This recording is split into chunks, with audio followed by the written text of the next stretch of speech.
Salt Lake City. We are back from our break. We finished our RDA work session, or RDA meeting, and we are now in a Salt Lake City Council work session. Today is Tuesday, May 16th. Welcome to our City Council meeting. Our meetings are public, and you're welcome to join us in person or by watching the Council's agenda page, Zoom, Facebook, YouTube, or SLC TV, and we hope you'll continue to join in whichever manner you feel most comfortable. Right now is a work session and there's no public comment, but please do join us tonight at our 7 p.m. formal meeting to share your comments with us. And of course, anytime you may mail us at P.O. Box 145476, Salt Lake City, Utah 84114. Email us at council.comments@slcgov.com or call our 24-hour phone comment line at 801-535-7654. We will now begin our work session, and the first item is updates from the administration, and we have Josh and Andrew here.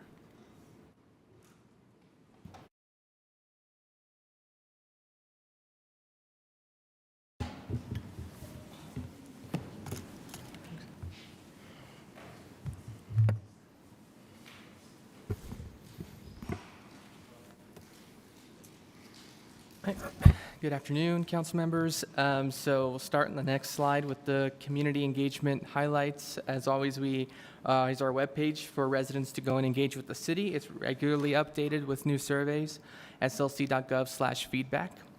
Next slide.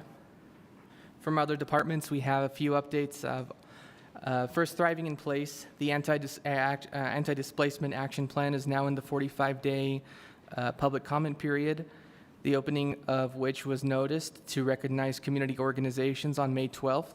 The 45-day comment period will close on June 26th.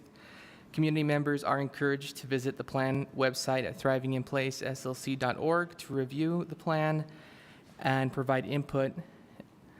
The Ballpark Next design competition voting is now live as of this morning, ballparknext.com, to visit or to view the 9 finalist concept proposals and vote on your favorite in each category. The categories are resident, post-secondary student, and design professional. Voting will be open until midnight on May 25th. 1700 South will be resurfaced between 900 West and 300 West by the Streets Division in late summer, early fall of 2023. In conjunction with this, transportation is planning changes to the striping on that stretch of roadway to remove one vehicle travel lane in each direction while creating wider, safer, more comfortable bike lanes. Transportation is accepting comment and input through the My Streets website, and also it's been updated. Now it is on the feedback page, slc.gov/feedback. A postcard was mailed to addresses along the corridor, and transportation staff will present and solicit input at the Glendale Neighborhood Council meeting on May 17th. City Creek Canyon will be closed to all traffic from Site 16, starting actually tomorrow, despite the slide says May 18th. It's actually tomorrow, May 17th, for construction at the water treatment plant through May 24th. Public utilities will use signage, social media, mass texts, and their website to communicate the information to the public. The closure is so that crews can remove the old asphalt and repave the roadway between the treatment plant's east entrance and the filter building. Next slide. Here are our community outreach team's remaining office hours for the month of May at Cafe on First this Friday, next week at Jolly's at 13th South and 17th East, and at the Glendale branch. We encourage the public to come out and engage with us at these locations at those times. Next slide, please. These are a collection of events that are city-sponsored, publicly permitted, and also ACE funded for the rest of this month. Any questions for community outreach? Okay, thank you. Thanks to Andrew. Thanks, Josh. Andrew. Thanks, Mr. Chair. Next slide, please. One slide today, you see we've hit 100% last week at the resource centers. I should have taken off winter overflow. I apologize for that. So high utilization rates. You can see the encampment impact mitigation plans for this week on 700 South and Bangor Highway on the west end. And then an increase in the track camps across the city. I think we were about 30 at our last briefing to you, so it's gone up considerably. We did forecast this and understand it would happen with the closure of the winter overflow beds. So the outreach teams are engaged in a lot of camps. The HEART team is still keeping up with that. We encourage everyone to use the online app as much as possible, the mobile app, to report issues they're seeing, so we can track and make sure we're addressing those and getting back to people. Resource Fair did happen Friday at Library Square, a very big one. Maybe some of you saw that. And then the block party at Topher Park was a huge success, I'm told.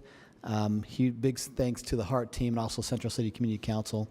And then kayak bicycle court is actually going to be moved to Sugar House Park, Fairmount Park, and Hidden Hollow, this week on the 19th. And mostly due to the river, and there's not a lot of camps out there right now due to the elevated river issues over there.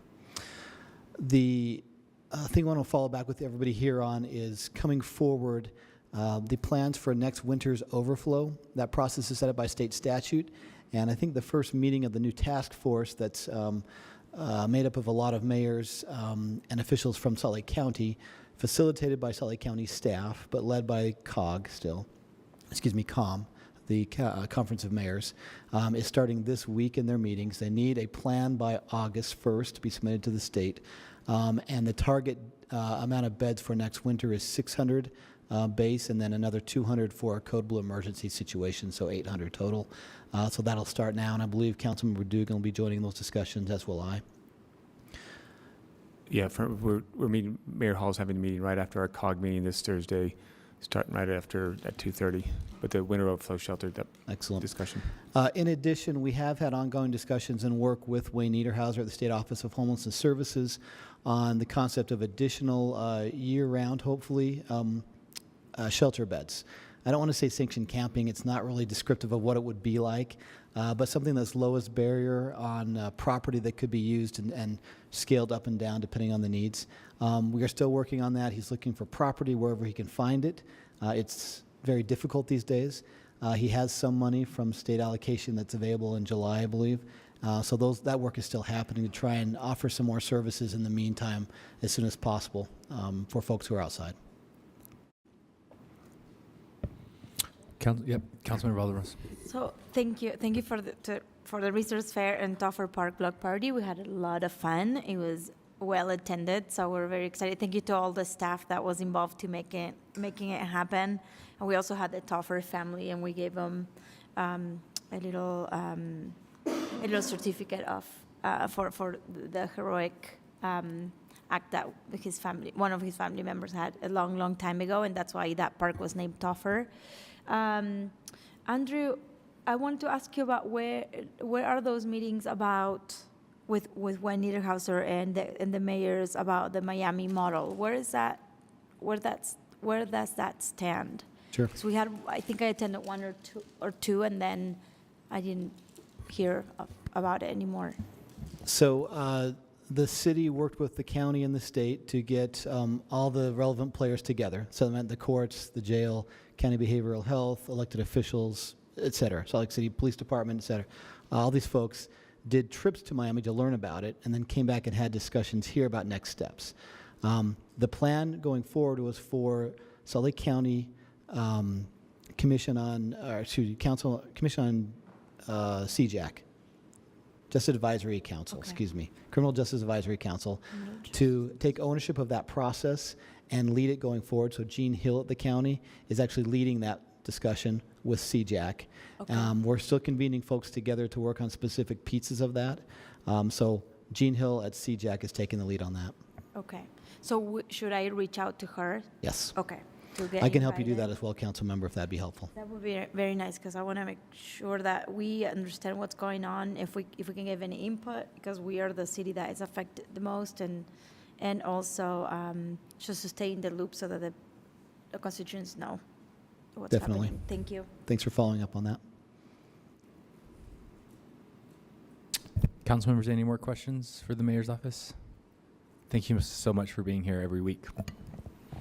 All right, we're going to move on to item number 2 on our work session, which is the fiscal year 2023 through 2024 police budget. We have Ben Ludke, Council Policy Analyst, Andrew Wright, Deputy Chief, Shelley Dietrich, Police Department Finance Manager, and Mary Beth Thompson, and I see Lieutenant Clough as well. No?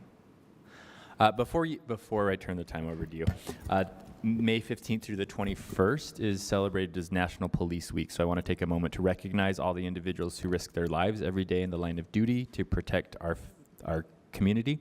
We appreciate your commitment and the sacrifices you and your families make to keep the city safe. Here in the capital city, we are grateful to the Salt Lake City Police Department and first responders for your ongoing collaboration in diversifying how we respond to calls for service. We appreciate everything you do for our community. This week is also a time to honor our fallen officers who made the ultimate sacrifice for our community, so thank you to them for their courage. It is not forgotten or taken for granted. Thanks. Thank you. Ben, go ahead. The police department budget, you can find it in 3 different sections of the budget book. The key changes is on page 59. The department overview begins on page 221, and the staffing documents section begins on page 299. The proposed fiscal year 24 annual budget for the police department is nearly $111 million. This is an increase of $7 million, or 7%, over fiscal year 2023. Most of the change is caused by increased compensation for existing employees in the department. You can find details on the personal services budget on page 2 of the staff report. There are 11 new full-time employees proposed as part of the annual budget. This includes 6 new police officers at the airport, 4 additional civilian responder specialists. This continues the expansion of that alternative response program. There would be 16 of those civilian responders after the 4 are added. And the last new FTE is an investigative sergeant in internal affairs. All of those new FTEs would have funding beginning in October. The total cost is just under $1.4 million. If all 11 are approved, the total staffing in the police department would increase to 761 FTEs. The budget also includes $150,000 for a license plate recognition pilot program that places 50 of the devices around the city. The department provided a status update on the 46 individual recommendations from the council's operational audit of the police department in 2021. You can find that update in attachment 4. We are joined by Deputy Chief Wright and Finance Manager Shelley Dietrich for the budget presentation. I'll turn the time over to them. Thank you, Ben. Hello, council members. Thank you for the opportunity to present the fiscal year 23-24 budget for the police department. Next slide. I am Deputy Chief Andrew Wright, Salt Lake City Police Department's newest Deputy Chief. I've been with the city for about 3 months now, and I currently oversee Field Operations Bureau 1, which is Salt Lake City's west side. I'm honored to be here with all of you on behalf of Chief Mike Brown. More importantly, I am honored to represent the talented and dedicated public servants of the Salt Lake City Police Department who work tirelessly to serve all people in Salt Lake City. As Ben mentioned, today I'm joined by the Police Department's Finance Director, Shelley Dietrich, and the Chief's Executive Officer, Lieutenant Andy Clough, who's sitting behind us. I may ask for their participation if you have specific questions. Next slide. And next slide, please. Our budget requests this year, as Ben stated, include 7 sworn FTEs and 4 professional staff FTEs. We are also asking you to invest in new technology to augment our police services to our communities. In identifying these needs, We use the program-based budgeting process. This is our insight overview. Next slide, please.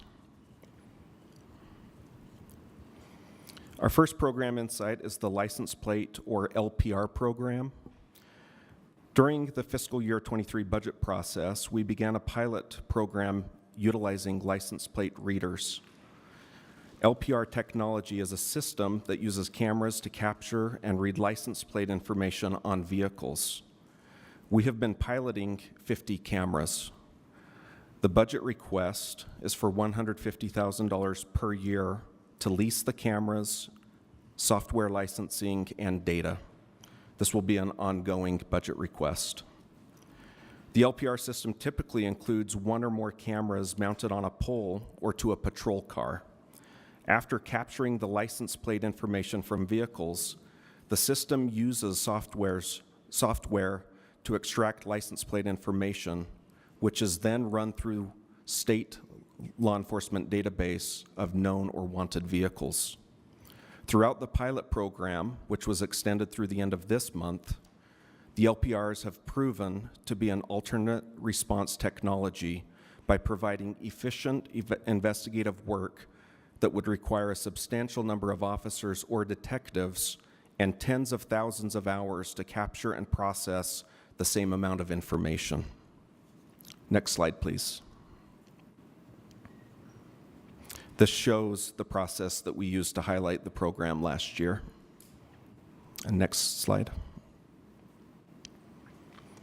From January 2023 to April 2023, LPRs have allowed our team to resolve many cases, including 25 missing persons, Amber Alerts, and wanted people, 177 stolen vehicles, 13 shootings, 22 violent crimes, and more. As you can see, we have seen the significant role LPRs can play in our operations. Next slide, please. Our next program insight is the Internal Affairs Program.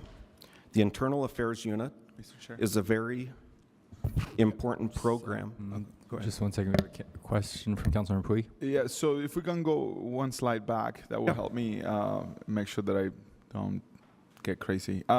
So last year, I received quite a bit of questions from neighbors about these random cameras and, who put them out there. And, fortunately, it was very easy to ask the administration and the police for clarification, and there turned out to be these cameras, and it's good to hear that it helped to solve some issues, stolen vehicles and all of this, which is great.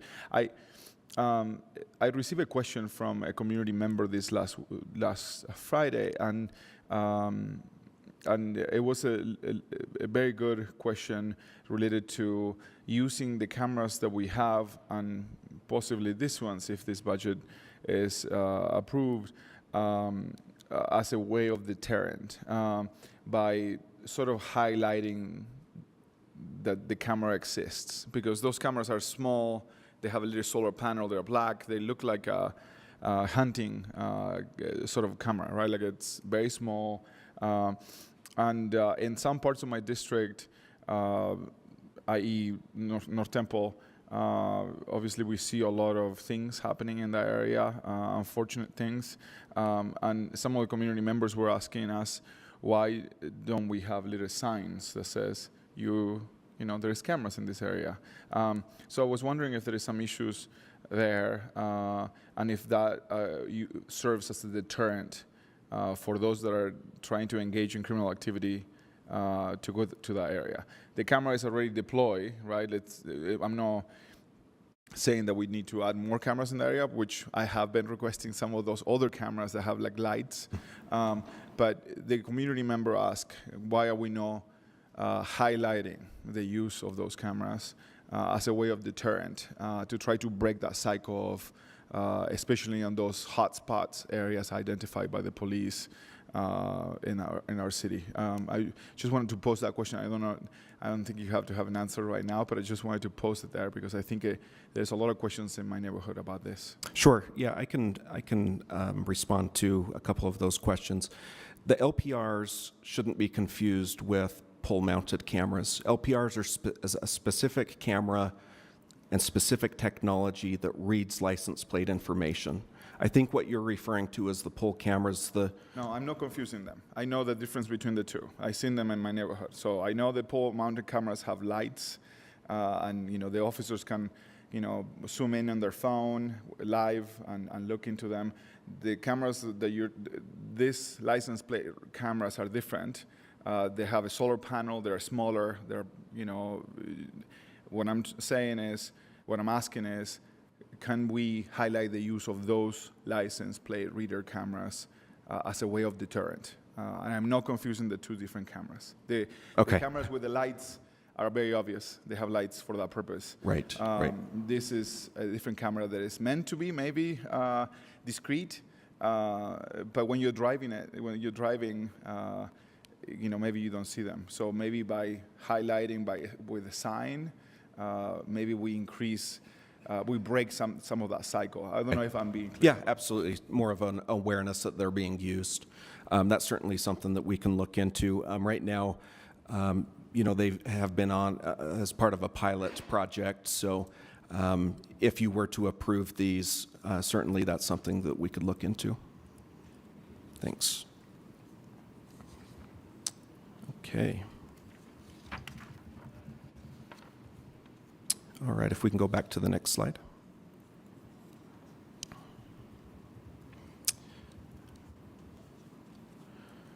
So the internal affairs unit is a very important program within the police department. A properly staffed internal affairs unit is essential to meeting community expectations because it demonstrates that the police department takes complaints of police misconduct seriously and is committed to holding ourselves accountable. We are requesting one additional police sergeant FTE for the internal affairs unit at a budget increase of $164,000.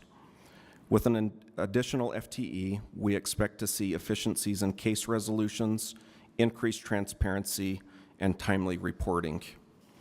Overall, this will promote employee wellness and improve morale when employees feel confident there is equal accountability throughout the department.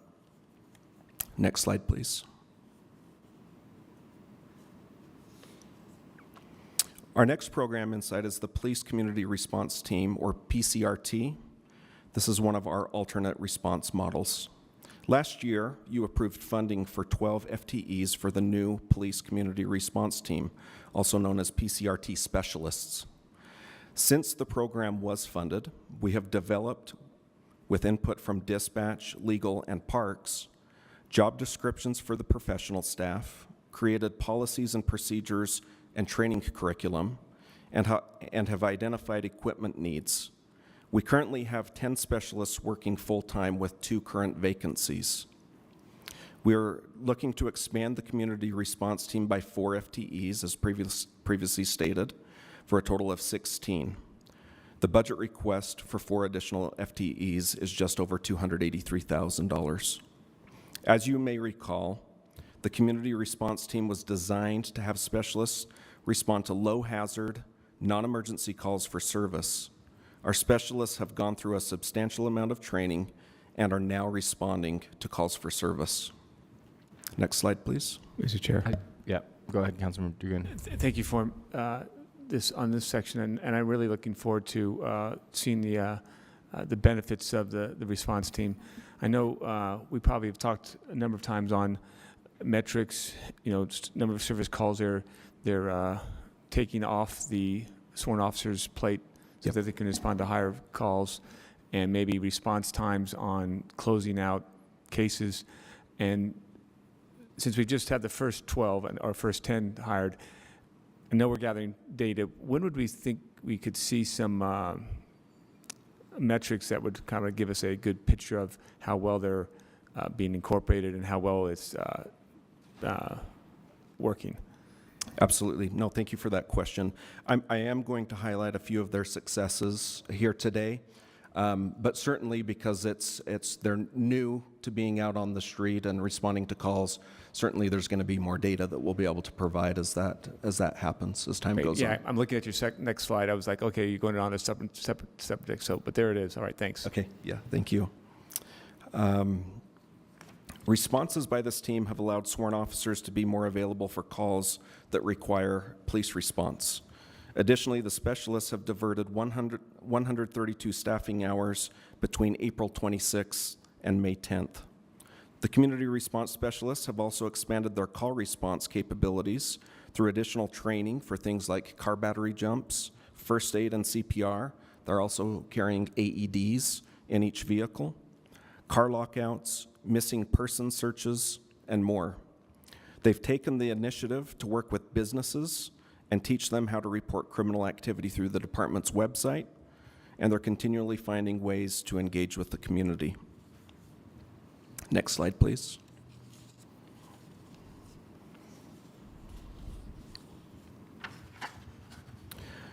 Our next program in sight is the Police Airport Operations Program.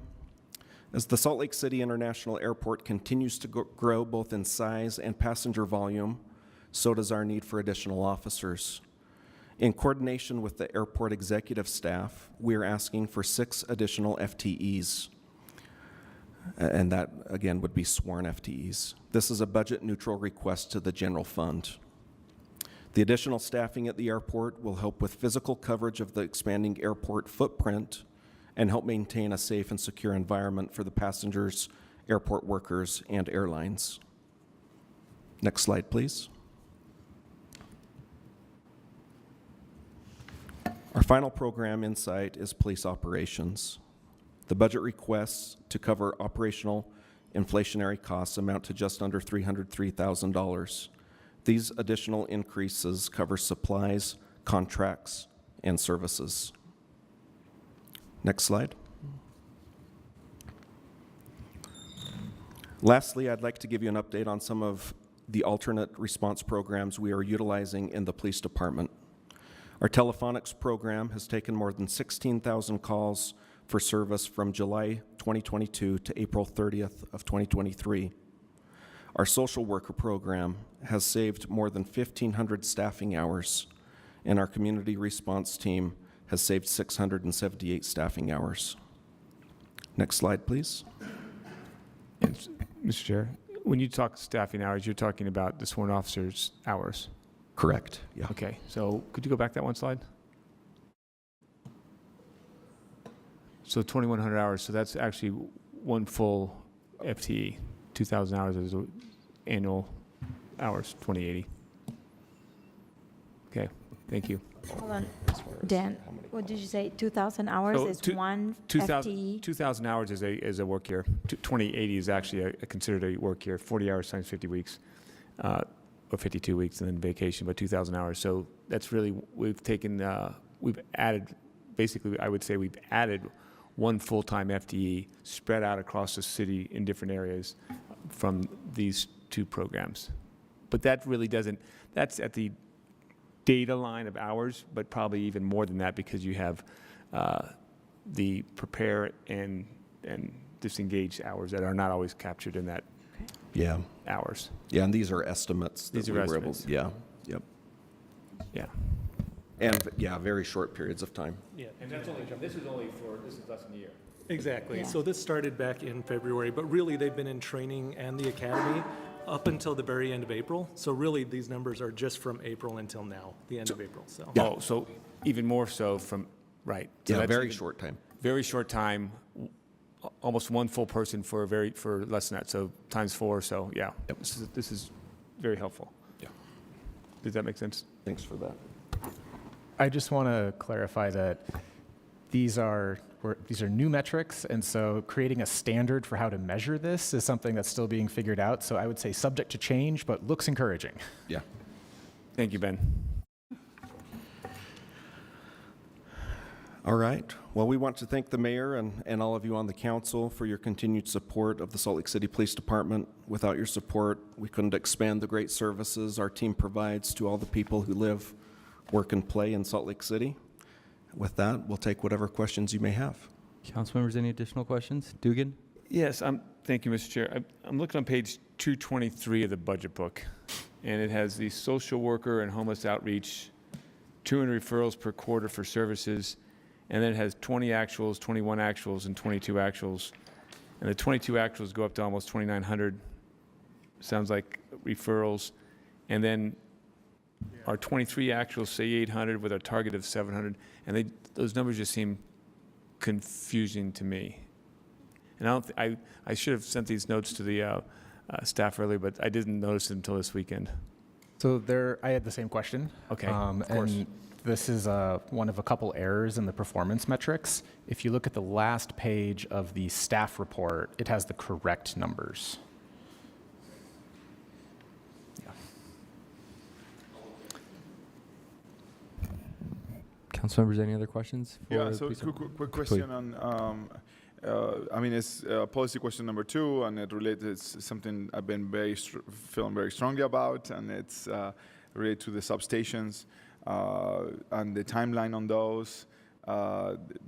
We started talking about this early last year, and I would like to know if there is any needs and if there is an updated timeline on when those, not only the North Temple one, but the downtown central precinct, is any updates on that, and if there is any needs as far as funding. I guess it will be on the budget if there was, but so any updates on those? I can tell you on the North Temple substation, the decals are all up. We have purchased some furniture that's being installed. What our kind of delay is still waiting on some of the IT infrastructure to be installed. I've been told that we're still looking at a mid-June to early July full opening of the North Temple substation. As far as Central, do you have? Yeah, so for Central, I believe they were trying to get the lease signed this week. They've had some delays in that process. And then they would start, they have everything lined up, ready to go. They just need to be able to push send. So that's the update. What was the other substation? Community Connection Center. Yeah, the Community Connection Center. So Community Connection Center, they are fully operational at that facility, but they are still waiting for some security updates. The gate, the secured gate in the area is not operational. We're looking at fixing that. And then also some of the glass protection. So those are the two things that they're waiting on, but they are fully operational at that facility. And thank you for that update. And last year, this council funded a recruiter position for the police. And I remember that it took a little while to fill this position until very recently. I know I'm not sure. Any update on that position? Did they get hired? And if so, when? That would be very useful. So the position has been filled. The officer that is there has been participating in a lot of community outreach as far as recruiting efforts. Most recently, they participated. They go to a lot of community events, but they were at the NBA All-Stars, actually trying to interface with people that were attending that, sending out recruitment flyers. But as far as when that was filled, maybe Lieutenant Clough can help me. I'm not positive on the date. However, we did hire a full-time recruiter with Human Resources that is assigned specifically to the police department, Alana Lamb. And she's been helping us both recruit externally and with other agencies, as well as looking at other recruitment opportunities with military and other like corrections facilities. So she's doing a good job for us so far, but I'll get back to you on the date specifically of her hire. I remember it took a little while for this position to get filled, and obviously that is a community issue that we need to, fill those vacancies as fast as we can. And you mentioned, just very quickly, you mentioned the hiring former military and so forth. Is there a policy related to, it might show my ignorance about this, which is, I've already proven, but about hiring from diverse communities. I strongly believe that we need, the police force to look like our communities, and I'm hoping that we have. And I attended your graduating classes, or at least several of the last few, and I was pleasantly surprised to see the amount of diversity, not only racial, but gender diversity in the force. But is there a policy as far as how to recruit members of the community that reflect the community that they serve? So there is no specific policy that's set or that is set at the police department right now as far as looking for diversity. We are looking for that diversity and to expand the ranks however we can. As you know, it's very difficult to hire right now for law enforcement. So really any and all willing participants we're trying to recruit and focus on. But yes, that's definitely something we can look at, including in our hiring practices as well. So. And part of that recruitment effort includes us going into our different parts of the community so that, just as you said, we can recruit those who live and look like the community that they live in. And that's certainly very important to us. Yeah. Absolutely. We've previously worked with HR to pull demographics for the city overall or an individual department and compare that workforce profile to the population served. So if that's something you're interested in, we could ask HR to pull it again. That would be interesting to me. Thank you. Okay. All right. Doesn't look like we have any more questions. Thank you for your presentation. Thank you. And happy National Police Week. Sorry, Oh, okay. Sorry, you're not done. Okay. Councilmember Wharton. My question was about the implementing the recommendations from the audit. And I would be interested in doing a separate briefing maybe after the budget process to go into that in more detail, but what changes are being implemented in this year from the audit that we did 2 years ago or whenever we did it? Yeah. I would have to look at those. I didn't bring those with me, unfortunately, but Okay. let me see if I can find that for you. It's attachment 4 to the staff report. Okay. Just a quick high level. Out of the 46 recommendations, 29 are identified as done, completed, and the other 27 are a mix of in progress, haven't begun yet, or need additional resources. So that's just the real high level of the 46. Okay. Well, maybe we could do a little more in-depth at some point after the budget process to talk through what's been done and what we have left to do. I second that. I would appreciate that, just Yeah. for reminders of us and also you, and so we're all clear on what we're aiming for. Yeah. Thank you. Be great. Yeah, Thank we'd you. be more than willing to do that. Great. Thank you. Thank you. All right. Thank you so much. Thank you. We are going to move on to item number 3. We're a little ahead of time. Mary Beth is here, so I think we can go forward.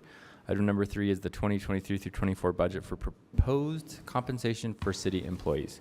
Ben Ludke is still here with us, Council Policy Analyst, and Mary Beth Thompson, Chief Financial Officer. Oh, thanks, Ben.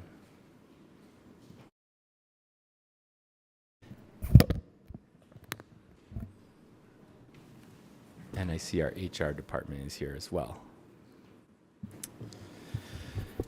The proposed fiscal year 2024 compensation budget includes nearly $424 million for compensation across all city departments. Of that total, $266 million is for the general fund. This is 60% of the general fund budget. Comparing the proposed budget to fiscal year 2023 shows an increase of $11.5 million, which is 9.7%. This is partly driven by adding 65 new full-time employees in the general fund. 5 of them were added in budget amendments. It also includes a 5% general pay increase for all employees and a 2.9% medical insurance premium, which is the lowest increase in a decade, which is good news. It's less money that has to go to those healthcare premiums. There is also a new employee benefit proposed called a lifestyle spending account. It would be a post-tax, use it or lose it, annual reimbursement for eligible expense categories. The budget has $500,000 for this new benefit. Approximately another $600,000 would be needed to ensure that all general fund employees could participate if they were all interested. And the specific dollar amount is being confirmed. There's a table on page 5 of the staff report. You may remember this from last year. It's a color-coded annual turnover comparison between all of the departments. With that, I'll turn the time over to Deb and her team for more on compensation and benefits. Thanks, Ben. It's a pleasure to be here with you all again, as always. David's going to talk to us about compensation. Lori's going to talk to us about benefits, including the new lifestyle savings account, which we're pretty excited about. And then happy to have questions at the end or all along or whenever. So take it away, David. All right. Well, it's good to be with you again. It wasn't that long ago that I was sitting here before you and talking to you about the CCAC report, it seems like, but that's been several months away from now. But a lot of the things I'm going to talk about, Ben touched on quickly. We've got the slide, so if we can move to the third slide.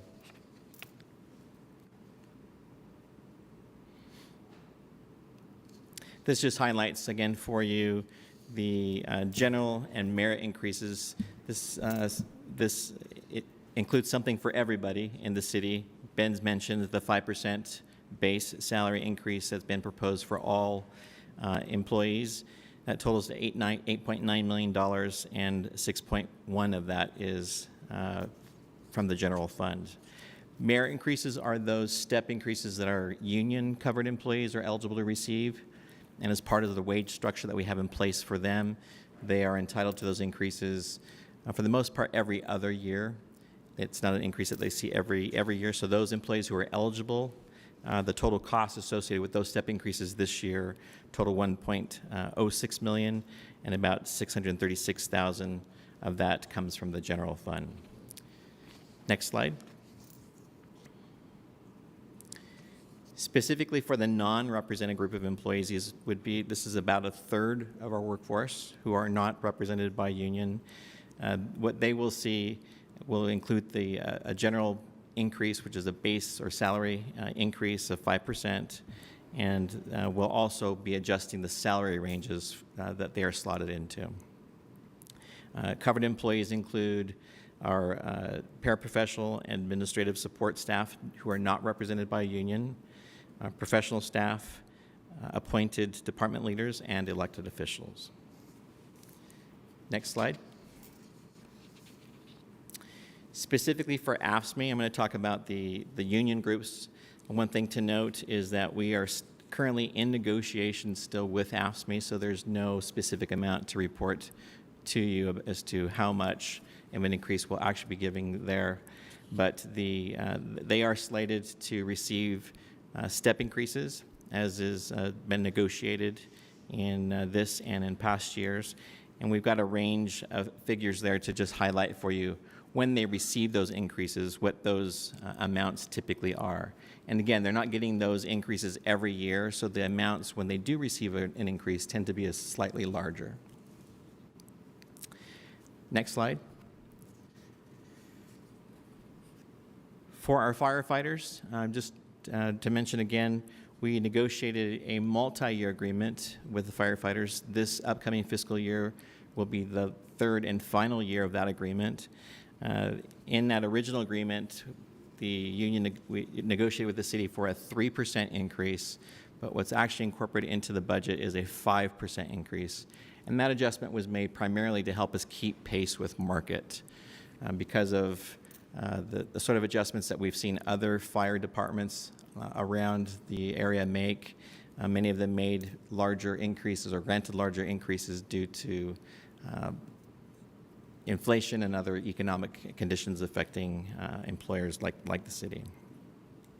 They too, being a union, are eligible for merit step increases, and this covers our EMTs, specialists, paramedics, and captains. And when they receive an increase, those are anywhere between 6 and 23.5%. For our police officers, on the next slide, pleased to report that we have been able to achieve and have a ratified agreement with the Police Association for FY24 that includes a 5% base pay increase and also step adjustments to their steps, their range of steps. And they too then will also have employees who are eligible to receive step increases ranging anywhere between 6 and 23.5%. The final slide we have for you is to talk specifically about the market pay adjustments. Each and every year, we appreciate the support that the council has given to the mayor's recommendations to fund these important adjustments that help us keep pace with market. What we do each year is we will survey and measure how our pay compares against the market. And as we've discussed before, anytime that we find that we are lagging the market by more than 2%, then we will come to you with recommended adjustments. And we break those down into slightly lagging and significantly lagging. Again, that's done to help you prioritize where money would go if you were having to make a decision between which of those to fund. But the mayor's recommended budget does propose funding increases for both of those categories. We have a total of 7 benchmarks in the slightly lagging category and 3 in the significantly lagging category. The total for that is $1.05 million. And trying to see here if I have any other figures for you. That is basically it. So I don't know if you have any questions or specific questions about. Thank you, David. Council members? Valdemoros? I do have a question. Then Wharton. We have a lot of new FTEs. Maybe it's a question for Ben. With new FTEs coming out of the general fund, correct? And then those are usually the general fund. When we have this extra money, it's because of our sales taxes. And so next year when our sales taxes come back and that's not what we anticipated, it might be less, what do we do? So the annual budget, all of the 65 positions that are proposed, except for the 5 that were from recent budget amendments, they're funded for less than a full year. Most of them are for 9 months or 10 months.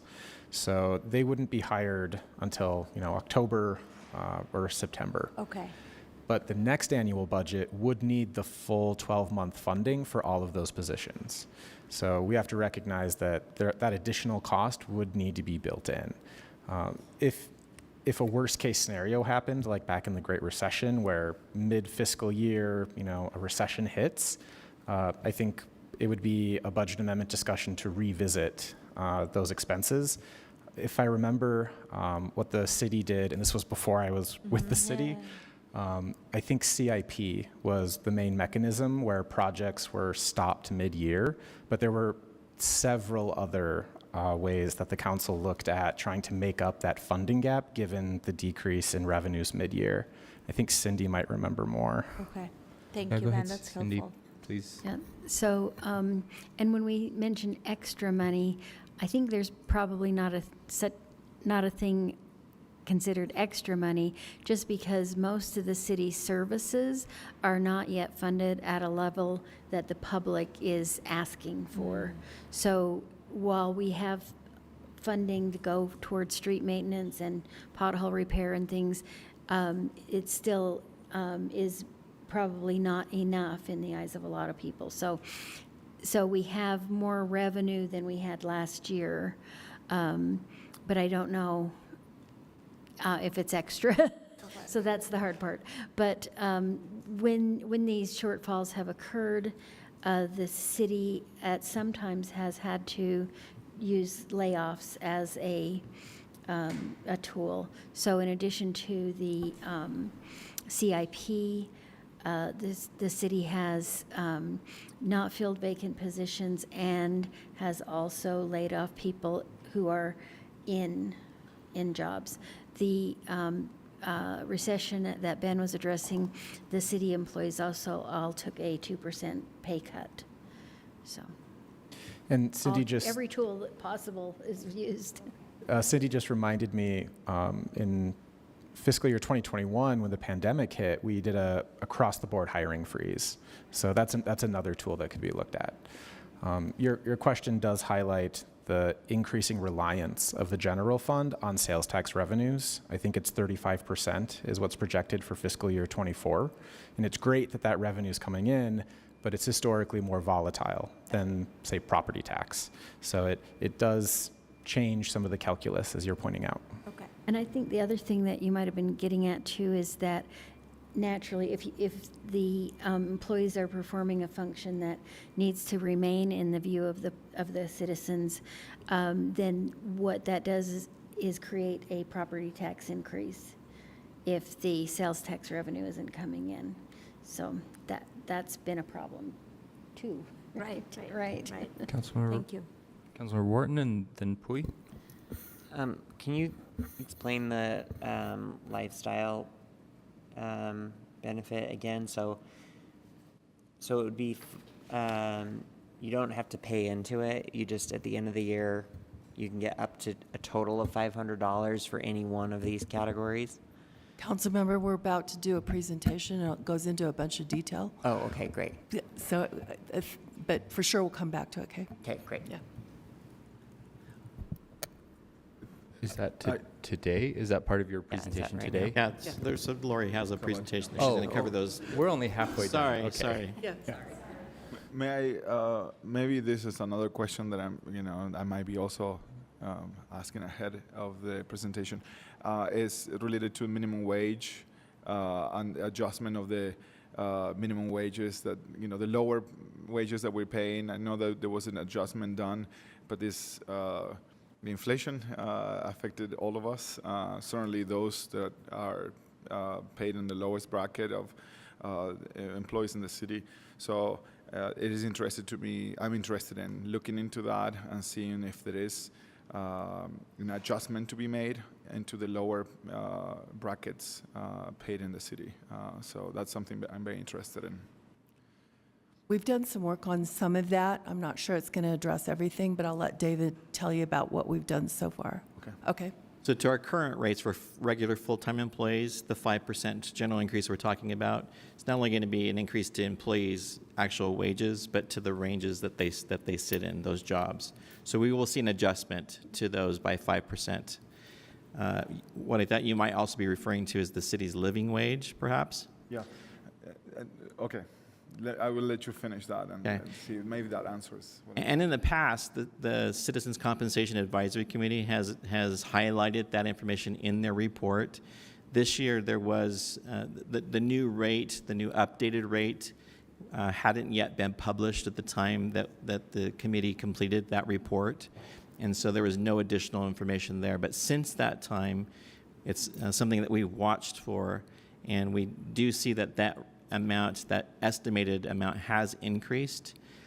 We've checked to verify that we don't have any regular full-time employees who are paid below that living wage rate. So that much we know from just doing. 15.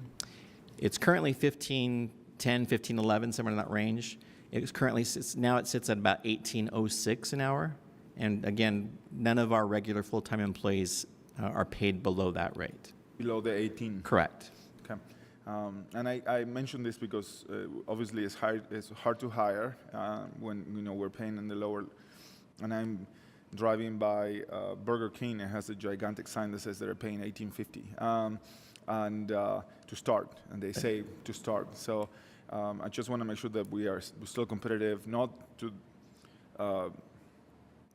say that the jobs at Burger King are not important, but the jobs that we have here are very important, and I value their jobs, so I want to make sure that they're compensated correctly. And that's something we absolutely will continue to watch for. Oh, should we move on to the lifestyle savings account? Let's do We that. have the slides here. I think if we move Yeah, forward 2 They were slides. separate. Ben's on it. He knows, right?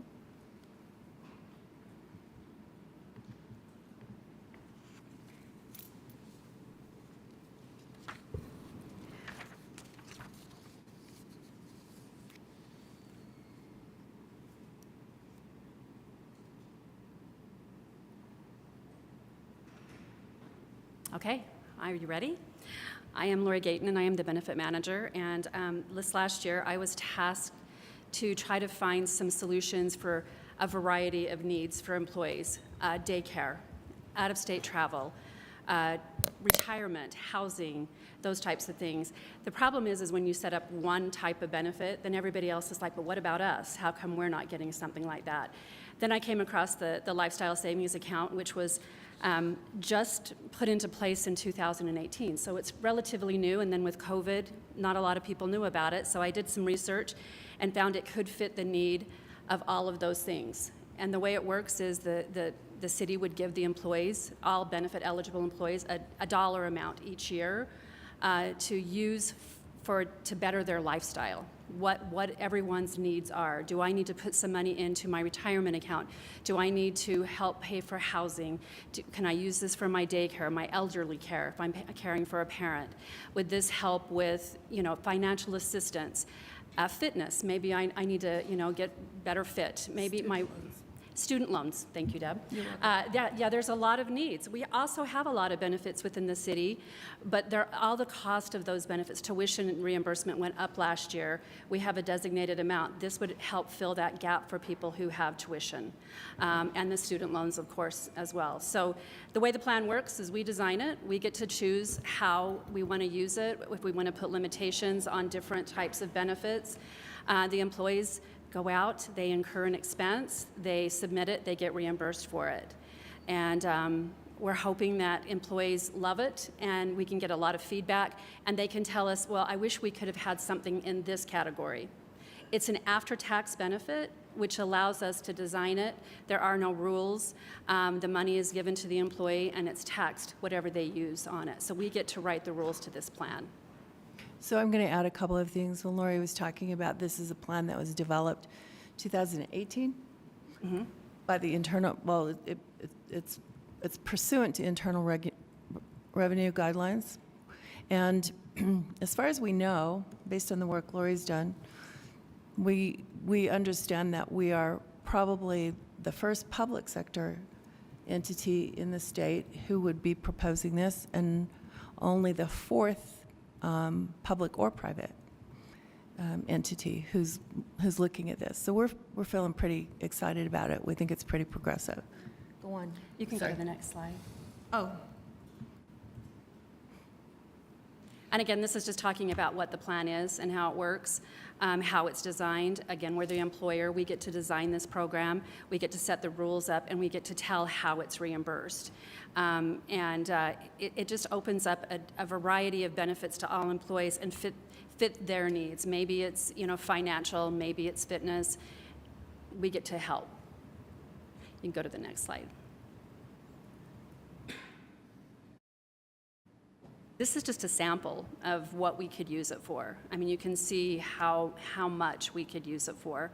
A couple of the tasks that we want to make sure we use it for are the things that we have been asked for: daycare, elderly care. That's a big thing in the city right now. We all know how expensive that is, and the rates are going up, but the tax credits are going down. So this would help those employees in those needs.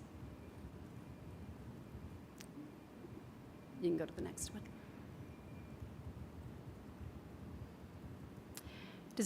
Do I need to move on, or do you have any questions on that? Should I finish my presentation? I have a Go ahead, question. Councilor Workman. So would it cost double to do up to $1,000 a year? So we're hoping to use the first 6 months as kind of our gauge of what the need is, what employees' needs are, and how they would use the plan. It is a use it or lose it, meaning that if you don't use it in that first period, the first 6 months of the year, it isn't rolling over. It's not a rolling balance. Councilmember, we're proposing that the program would start in January because we're going to have some work to do, doing RFPs, getting administrators in place, that type of thing. But the program can be funded at whatever level the city, the mayor's office, the council chooses to fund it at in years going forward, or presumably if it were contemplated for this year. Yeah.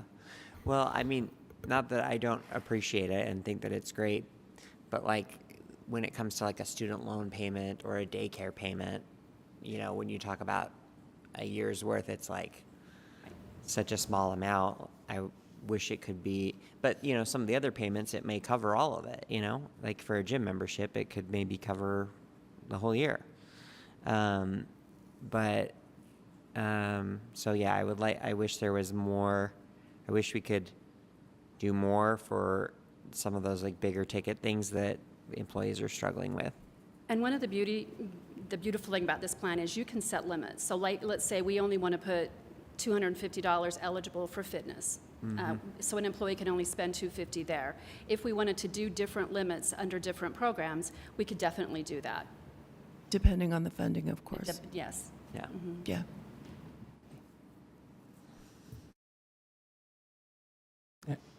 So I'm going to go back to Chris. So this right now, the $500 that we're proposing at this time is kind of like a test pilot program of, hey, everything's at $500. You could say, hey, we're going to do $250 for gyms, $750 for childcare, $400 for something else. Financial assistance or Right. something like Okay. that. Yes. That's accurate, Councilmember. Okay. Yeah. Thank you. We wanted to, it's going to take us a minute to get it off the ground, right? And we'll learn as we go, like Lori pointed out. And so by the time we get to the end of it, we will know more. Great. I'm glad there's the ability to change the level. So that's interesting. All right. Thank you. This next slide is just talking about our benefit renewal, which was awesome. 2.9 is amazing. The national average is above 8%. So giving kudos to employees for using their plans correctly and properly, and just making good decisions. So that's a great renewal. We are adding a couple of benefits this year, and the big one is the fertility for the $4,000 per single embryo implant, and they can do that as often as they want. So that's a great benefit for that. A couple of things that were on our radar for our renewal for next year. It's happening in July. There's a new federal law where we have to opt out of the parity for mental health, and so we don't know how that's going to affect our plan until it's here and we see what the needs are for that, and renewing. We just have to What wait does and that see. mean? Yeah, what does that mean? Do we know what that means? Mental health. Sorry. Yeah, tell us. So it's just talking about, so there's different things that you can cover under mental health, and that insurance plans they can opt out of it and not cover under mental health. That's going away. So now we have to cover out-of-state facilities, inpatient facilities. We have to cover those now, where we didn't have to cover those before. We were allowed to opt out of those. Now we have to cover everything. And so there's just a lot of items within the mental health that we have to cover now that we didn't have to cover before because we were able to opt out. So we just don't know how those are going to affect the plan until we get there. In a year. Yep. So if I had a mental health crisis and I needed to submit myself at a hospital out of state, then now we would Now be you would be covering covered. that. Mhm. Okay. Yeah, they have to treat it the same as an in-state. Okay. Mhm. Thank you. Yeah, that seems like a good thing. Well, this is a good thing. But it'll cost more money. It'll just cost more money, yeah. What about out-of-network versus in-network mental health professionals? Is that something that's also changing in this, or will there still be like some you can go to and some you can't? You'll still get more benefit if you stay in network, of course. If you go out of network, there's still going to be an out-of-network benefit. But again, they can't discriminate for certain items under the mental health. There'll be some more information that we'll be able to send out as it goes into effect in July to help our employees have an understanding July of of that. this year. Okay. Yep. So it will be this budget year, but we don't know exactly the costs yet. So I guess, should we expect a potential budget amendment? No, to it will cover be in this? renewal next year. Oh, We'll it'll see be how at it hits renewal our the following plan. year. Yeah. Okay. We won't see it until we're calculating what the increase is for next fiscal year.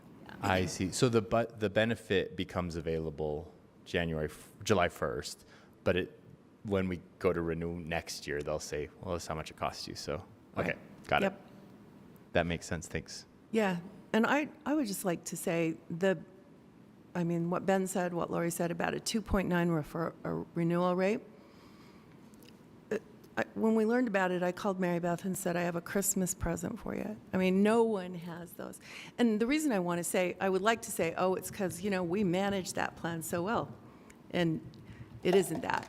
It's a combination of a lot of really good decisions that have been made over the years to manage our healthcare that way. It's our employees, like Lori said, being healthcare consumers. And it's the support that the council and the mayor's office have brought to it. So we should take a lap on that one, all of us. Yeah. And so it's an increase by 2.9% renewal. It's not that only 2.9% renew, right? That's right. I was like, that does not seem great.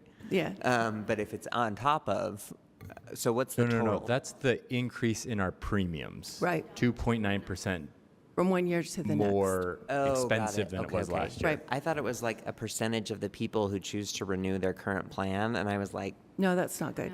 Yeah. doesn't seem great, and also I don't understand why that would help or matter. So, okay, that makes sense. Got it. Thank you. So our rate of our premiums going up is less than inflation. Right.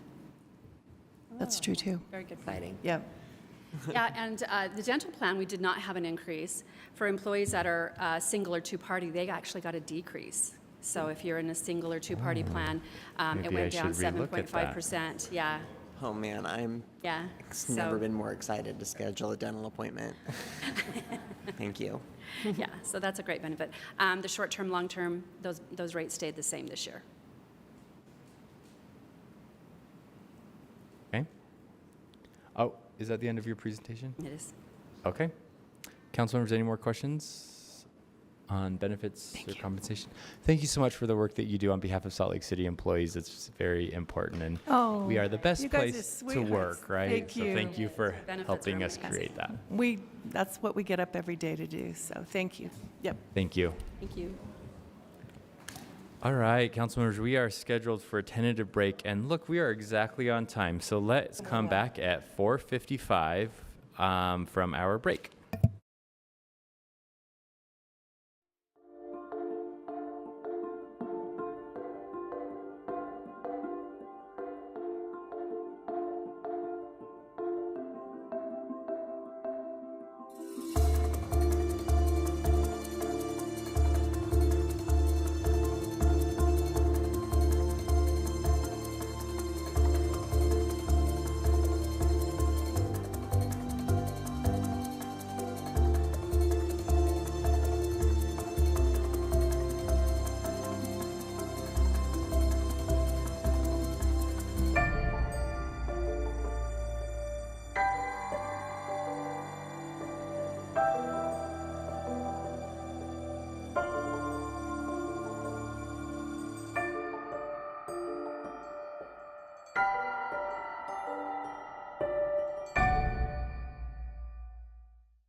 Afternoon, Salt Lake City. We are back from break on item number 5 on our work session agenda, which is an ordinance related to signs at the Salt Lake City School District buildings.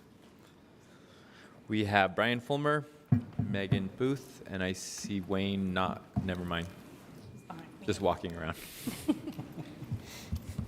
Brian, go ahead and give us a quick introduction, please. Thank you, Mr. Chair. This is a proposed text amendment initiated by the Salt Lake City School District to allow pole signs on school properties. It would apply to both public and private K through 12 schools citywide. Some zoning districts on which schools are located do not allow these types of signs. Representatives from the school district are joining us online and are available for questions if you have them. And with that, I'll turn it over to Megan. Thank you, Brian. Hi, Megan. Hello. Where's my presentation? Oh, perfect. Okay. All right. So as Brian explained, this is a zoning text amendment related to pole signs on school property. Next slide. The applicant was Paul Schultz with the Salt Lake City School District. Online, we have Ricky Martinez in his behalf. The reason for this amendment is currently pole signs are not permitted in the zones where schools are located, typically PL, PL2. The change would be that the proposed amendment would allow pole signs on school property by land use rather than by zone. And the impact would be public and private schools citywide, but approximately 35 properties. And the rationale behind it is to establish regulations for this type of signage in the future while also considering what is already existing. Next slide. So the existing condition says that many schools already have these pole signs. Some of them have interchangeable lettering, such as Franklin, but a lot of them are similar here where they are digital. Next slide. So the key standards that we're looking at for regulating the pole signs are as follows. There would only be allowed to be one pole sign per school property. The height would be 15 feet on a local street and 25 feet on a collector or arterial street. The maximum combined sign area for a local street would be 180 and 540 for a collector or arterial, the goal being to minimize the size and impact height on local streets or in neighborhoods. They would be allowed to have a maximum of 3 sign faces. There would not be a setback required, but it would have to be entirely on school property and not overhang into the public right-of-way. The signs could not be used for any kind of off-premise events, goods, or services. We would still be requiring a permit and fee for the pole signs. And as explained, it would be allowed for public and private schools. The signs would still be required to meet all general standards for constructions. This limits things such as clearance and brightness, and also any applicable zoning overlay requirements. So for example, in the historic districts. Next slide. So I know that was a lot, but this is kind of what that would look like on a collector or arterial, the height of the sign. I just wanted to give a visual because that was kind of a lot to go through and kind of give you guys both examples of local, smaller signs on local streets and also some of these larger signs at some of the high schools that are on collector or arterial streets. Okay, next slide. So the key considerations for this request were the public process. We received a letter of support from the Sugar House Community Council, and we received a letter of support from Glendale. The compliance with master plan policies, it complies, and the standards for general amendments, it also applies. And there's some more examples. Next slide.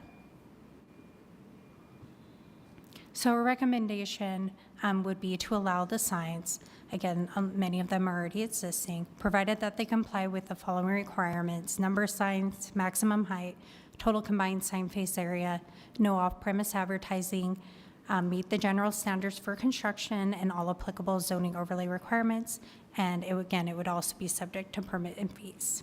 And that is my presentation. Mr. Chair. Dugan and then Pui. Thanks for the presentation. Thanks for the examples also. As far as the brightness and toning down the lights and light pollution, or just especially on the more local where you could have a bright light and maybe even flashing into houses, is it part of it where they dim after a certain time frame, or they just go black after a certain time frame and come back on in the morning, or is there any brightness ordinance or brightness requirements? So we could ask the school district what time they normally turn them off since they're online, but as far as our processes go, we do have, if there's any lighting issue, we have a process to address that through the zoning administrator, as far as like if it would be considered any kind of nuisance. Yeah, I'd like to be cognizant of that and sensitive to the brightness for the neighborhood if it's, and I'm not sure if it should be in the amendment or if it's done afterwards, because I think it'd be probably better to have it standardized vice, every fixture we adjust it from there. We can understand that, yeah. Okay. Mr. Chair, thank you. One of the rules in there is said not to advertise off-site events. I mean, I wonder if the school board will be interested in creating some sort of system to allow for some community events to be advertised. It's a good opportunity. Schools. I mean, Councilmember Petro was a good example of this in teaching me how communities, schools are the incredible sample of the community, and not only that, they are the community centers in some way. And sometimes, there are events that are outside the school itself, but there are community events that are valuable, and it could be a very good opportunity to advertise them. I wonder if the school district will be amicable to creating some sort of system to allow those. No, I also don't, I don't want to add too much of a burden to them, but since there is a little billboard, sign in most of the schools, and some schools may be wanting some new ones, I wonder if there is a possibility to allow for some of that. So I'm a little worried about constraining the language so much so that we couldn't ever mention anything else outside the school property. I'll kind of jump in. We run into an issue with off-premise advertising at that point. And we do say, we have some specific language that was proposed to just clarify that it, can't advertise things that are not on site. But that's actually kind of standard rules that we have in place, is we can't have, off-premise advertising or any signage that advertises events or things things that occur off of the property. So I think we would want to, if it's something that the council would like to pursue, we probably need to go back and discuss the issue with our attorney's office and see what kind of situation that What opens about up. Events that happen in other school property? Not necessarily just, I live by Jackson Elementary, so let's just say there is an event happening at the CLC, which is a very big community hub for the school, for the parents. I just attended a very gigantic event for parents last weekend. Could the language identify that the event is not necessarily in that school proper, but it could be in another school? I wonder if there is a way of tweaking I that. definitely want attorney's office input on that, because I think we really do try and limit the on-site advertising versus off-site advertising in every jurisdiction. Well, not every, but in many jurisdictions they have different rules, and I would worry that if we open up the door for school districts to do that, then that would be a backdoor for anyone that has a sign on any business building they own to then start selling advertising space to whomever. So I think Paul, do you have an answer right now? That'd be great.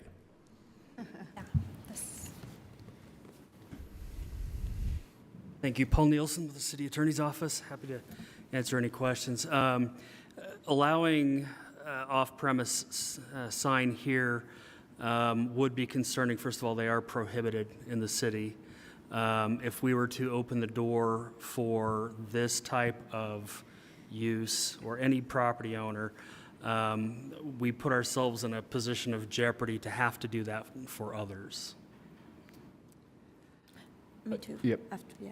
Okay. So is there a distinction between paid advertising and promoting, as Councilmember Pui, especially in our district where schools are the one trusted institution and hubs of connectivity, them reminding people that Boys and Girls Club summer registration is due and things like that are very much in the public interest. And I understand, we don't want Subway coming in and being like, buy one, get one free if you're a student here. But there is an element of promotion for the sake of connection and advertising for the sake of commercialization. Is there a distinction legally that we could draw? So I'm going to probably botch this as I try to paraphrase what the definition of an off-premise sign is, but it's a sign that directs you to services, goods, or something else that I'm forgetting. Wayne can probably remind me, but activities that occur off-premise. So the word off-premise is off-premise is the almost key. the problem there, in my opinion. Okay. I'd be supportive of a review of this policy, and it almost feels like it's a little weird for us to be controlling it, and that the district, once they've paid their fee to have the sign, should be the ones who decide. I have to jump in. This really is, there's a lot of basis in land use policy that we would be completely upending if we were to move this direction, and that would be basically any person that has any business can put any kind of sign on their business and then start selling advertising space. So we're the kings and queens of special use, okay? Could we? I think the risks far outweigh the benefits in this case. I would. Let me say this. Is there any way that I would like to hear a little more about this? If there is a way to carve out this one piece for this public benefit. It's just a good example of it. During the pandemic, the community that I represent, it's in some ways lacks the connectivity, the digital connectivity. Many of the ways of communicating with my community ended up being useful with pieces of paper stapled into garbage cans. It was very hard to connect and inform the community, and I wonder if there is a way of carving out that this is a nonprofit organization or a governmental institution advertising authorized, approved events by the school district. I wonder if there is a path, and I don't want to die on this sword, but I feel like it's a missed opportunity. Okay, Councilmember Wharton. Wait, I was first. Oh, I was okay. after Victoria.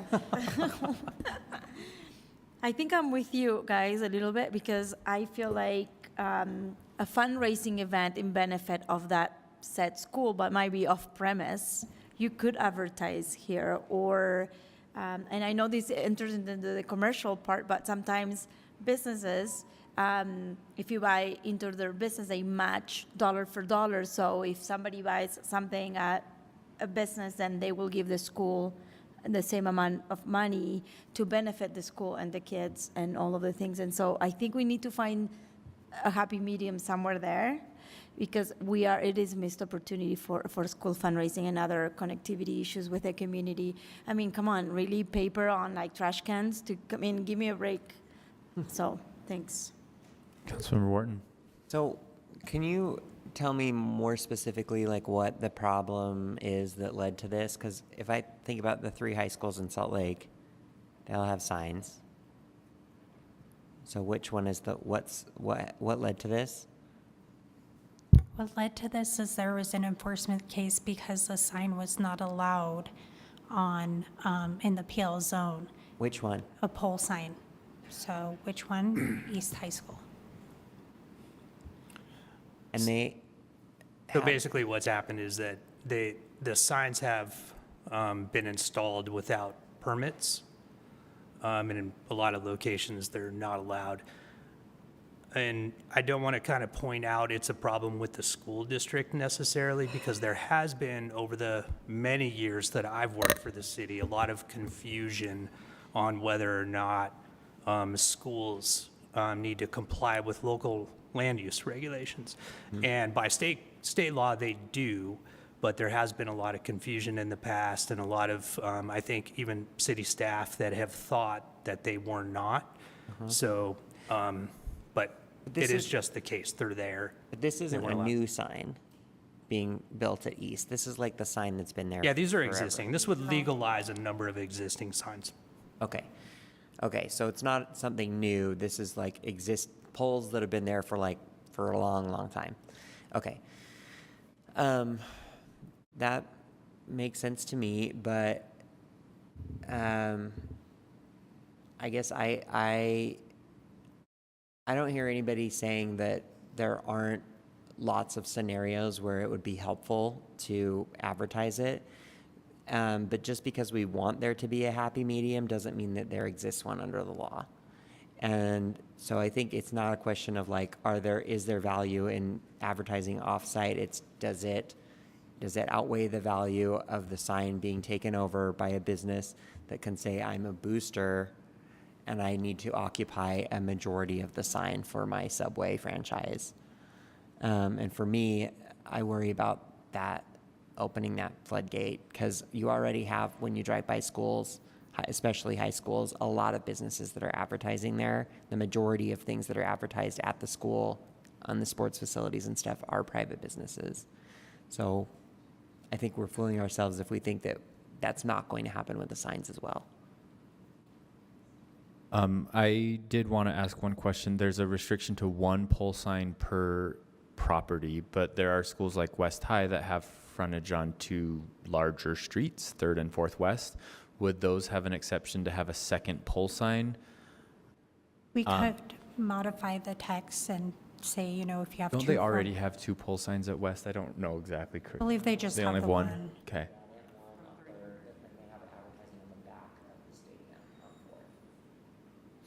I guess it seems like there may be a situation where a school has frontage on more than one collector or arterial where they would want to have a second sign, but maybe we don't want to allow that. I don't know.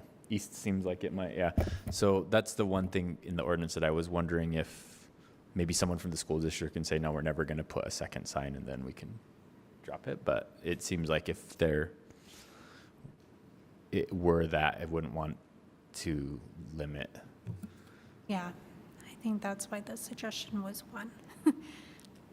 You said someone from the school district was here? Yeah, they're on Zoom. I mean, I don't know. I might be the only one that is interested in that, but.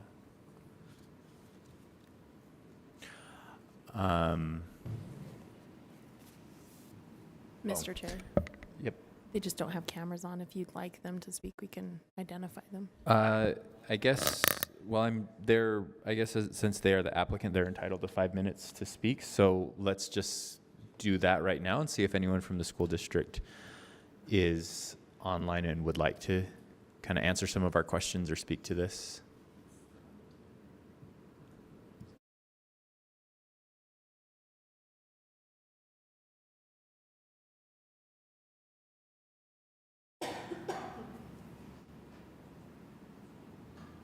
Brian, could you just confirm the individuals' names?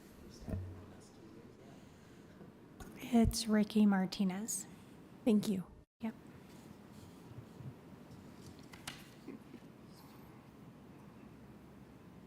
All right. Can you guys hear me? Yes.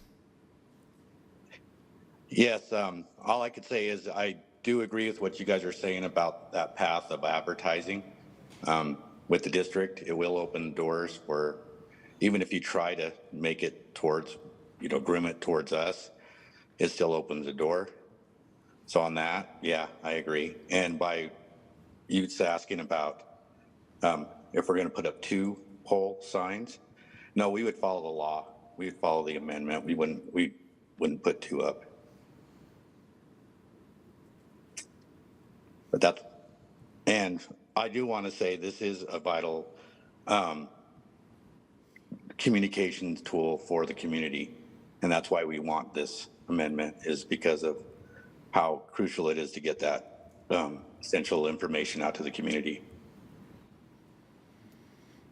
And that's all I have to say. If you guys have any other questions. Council members, any questions for the applicant? We do not look like we have any additional questions. Thank you for being here. No problem. All right. Any additional questions on this item, council members? Okay. So the timeline for this is that tonight we'll be setting the public hearing date. The plan is to have a public hearing on June 6th, and then tentative council action could happen on June 13th.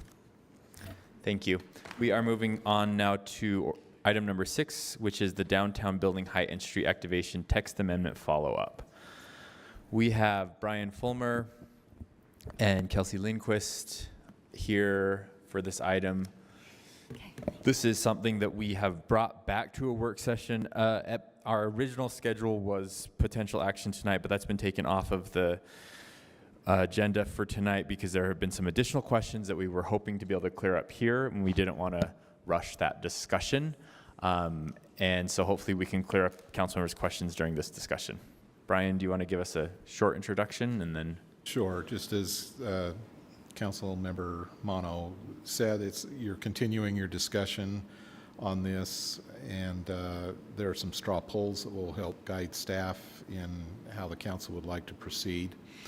The consultants for this are joining us online again and are available to answer questions.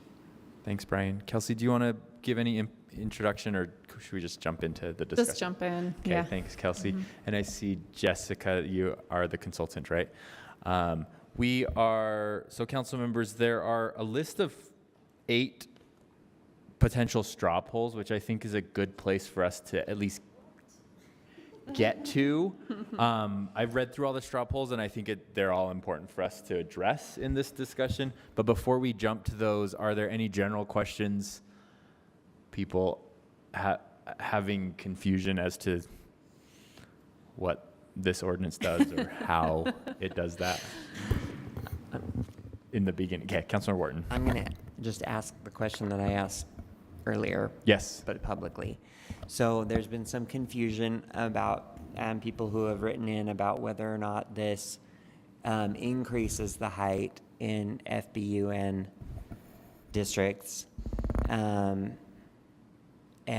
my understanding is that it impacts setbacks, but that it does not increase the height at all from what it currently is. So to exclude FBUN and or only have this affect the zoning areas on the map in the proposed change would be no change. Like that would basically keep things the same. Is that right? So if you were to only apply the changes to FBUN2 to the area identified in the downtown plan, then those other mapped areas would just stay the same as far as the existing FBUN2 code? Is that what you're asking? Or if like pulling all of the changes for FBUN2? I'm saying, is it true that this increases the height for FBUN as proposed? So the height there, I believe that there's just a slight height increase for row houses in FBUN2.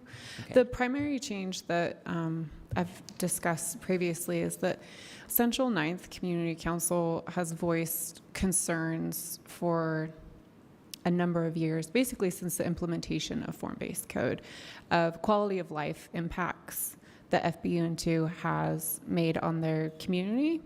And quality of life for residents.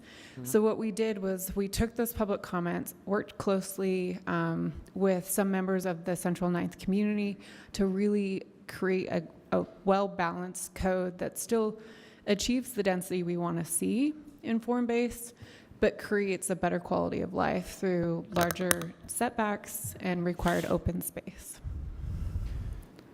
So I think to answer the question as to whether the height in form-based 2 increases, it's not a clear answer because a form-based zone, unlike a typical Euclidean code, is like there's not one height. It depends on what you're building. So some of the smaller intensity uses can now be taller, but the highest intensity use in form-based 2 cannot be any taller than it was before. That's correct. Okay, thank you. It is. That's what's hard about form-based. The major change that this does, though, is that it adds setbacks. Can you say that again, though, what you just said? A form-based code is a type of code where the maximum building heights are dependent upon the building form.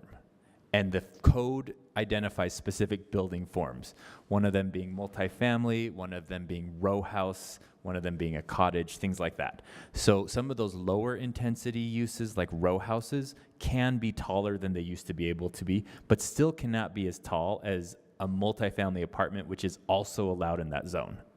So the buildings that we're seeing in form-based 2, most of them, the ones that the neighbors say have a large impact on their community, are built to the maximum and are multifamily uses. So that was a 50-foot limit, and it remains a 50-foot limit. The change that's happening is that there used to be no setbacks in many cases, and there are now setbacks required. So to remove this change and not change form-based 2 would be going against what most of the people have been saying about form-based 2 being too dense. I'm using those words. Okay. They're not, I don't know that they had said those words, but that's what those. It would basically be ignoring the broader community's comments and concerns about form-based. Because that's really what we tried to address. Because we had the opportunity to amend FBUN2 and to simplify the regulations, but that was the intention with the amendment. Okay. It's for form-based I mean, in particular. I think I understand it, but not well enough to explain it back. And I am afraid that I might not understand it. But if I'm the only one struggling, I will ask this offline. Staff can put something together I to have the help same. break it down. Okay, or maybe you could give me like a hypothetical, like, okay, I'm a builder, and I was gonna build. Did that? I have that right It here. did that earlier. Okay, good. I have it right here. Yeah. That wasn't in my packet. Because I drew it with a pen about an hour ago. Okay, or yeah, if you could put it into a story problem. I'm gonna build. That's a lot for my pregnancy brain. Let me try it and see if this is right. Okay, so I'm gonna build something in FBUN under the current code, and I was gonna build a form-based townhouse. Row house. Row house, Okay. sorry. And so I've already got the land. I'm gonna start building the row house. I am going to be able to build that a little bit bigger than what I could under this change. I can make that a little bit taller than I could before, but now I have to deal with these setbacks. And even in the case of being able to build my row house a little bit taller, I still could, if I chose, build a multifamily complex that would be even taller than the row house under either the new or the old policy. Is that correct? That's correct. Okay. Yeah, I did it. Got it. Okay. But the big impact to your scenario is the current code does not require setbacks for the front or side yard. It only requires setbacks when you're adjacent to an FBUN1 or a lower intensity district. Right. So say neither of those exceptions apply under the scenario that I had before, and I'm like, I'm going to build the row houses, but so I maybe can't go quite as high, but I can go as far as I want without this, because the setbacks don't apply to me because there are no those, neither exception applies. Under the current. Okay. Under the current, sorry. Yeah. Should have started with that. We don't take action on this, or we vote it down. That's correct. Okay. 0 setbacks for front, corner, and interior side yards unless you are adjacent to an FBUN1. We've built those into the proposed ordinance so that we're creating some breathing room between development. So like they can maybe plant some trees, whereas before Right. a lot of them did not. Okay. For I do yeah, for residents that live there as well as the broader community. Yeah. Councilor Dugan. So that is the setbacks. Now there's the step backs, which is a different beast, and there were some concerns about the step backs being starting higher, or clarify how the step backs change on the larger structures. Yeah, let me pull that up. So we increased the step back requirement for when adjacent to a zoning district of a 35-foot height or less. And then the first floor of the building above 30 feet shall step back 10 feet. The current code requires a step back when adjacent to a district that allows 30 feet or less. So we increased that by 5. And the step back was required for, I believe, 15 in the current code. So we decrease the amount of step back and we kind of increase when it applies. Oh, I thought okay, I think I misunderstood that from our previous discussion. So it now applies to any time, if approved, it would apply to any time it's adjacent to a zone with 35 feet or less. Or less. Currently, it's 30 feet. Let me pull that up to make sure I'm not lying. So that would be the difference between RMF But it's 30, opposite of that, right? RMF 30 and RMF 35. Current ordinance requires setback adjacent zone. Kelsey, I'm looking at the draft from April, so it's possible that something changed, but we have that listed as next to a zone district with a maximum building height of 30 feet or less. Okay. Thank you, Jessica. It's a lot of ordinances to juggle between. Thank you, Kelsey. Councilmember Wharton. So, okay, Kelsey, so what does this mean for the workload of the Historic Landmarks Commission, and does this, that was another concern that the constituent raised. The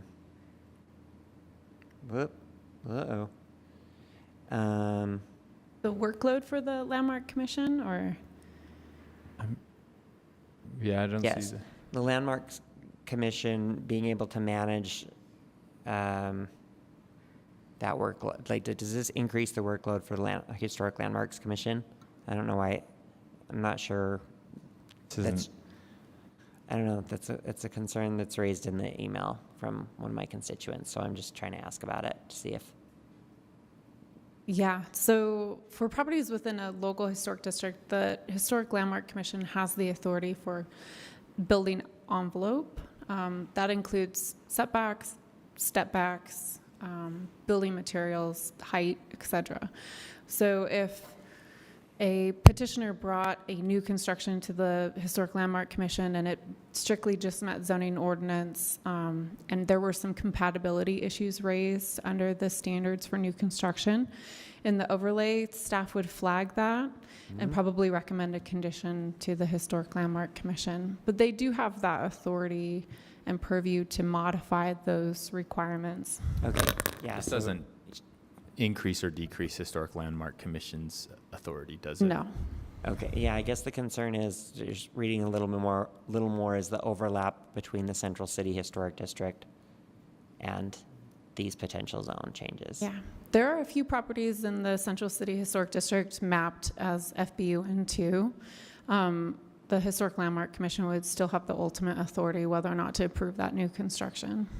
Okay, thank you. Mm-hmm.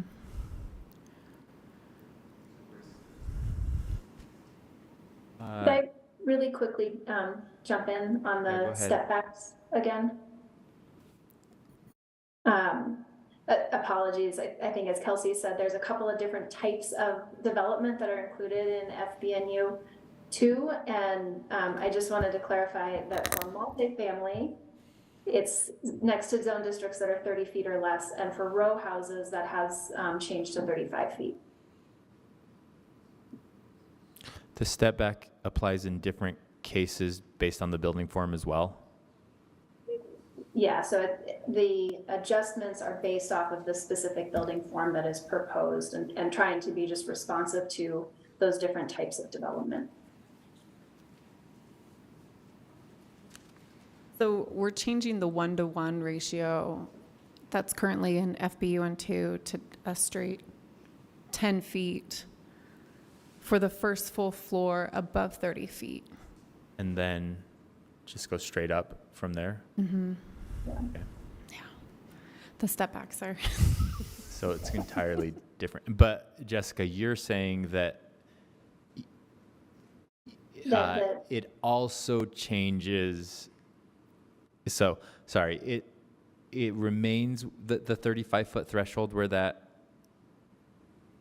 becomes relevant if you're building a row house. A row house. But if you're building other types, then it's a 30-foot threshold. Correct. That's right. Okay.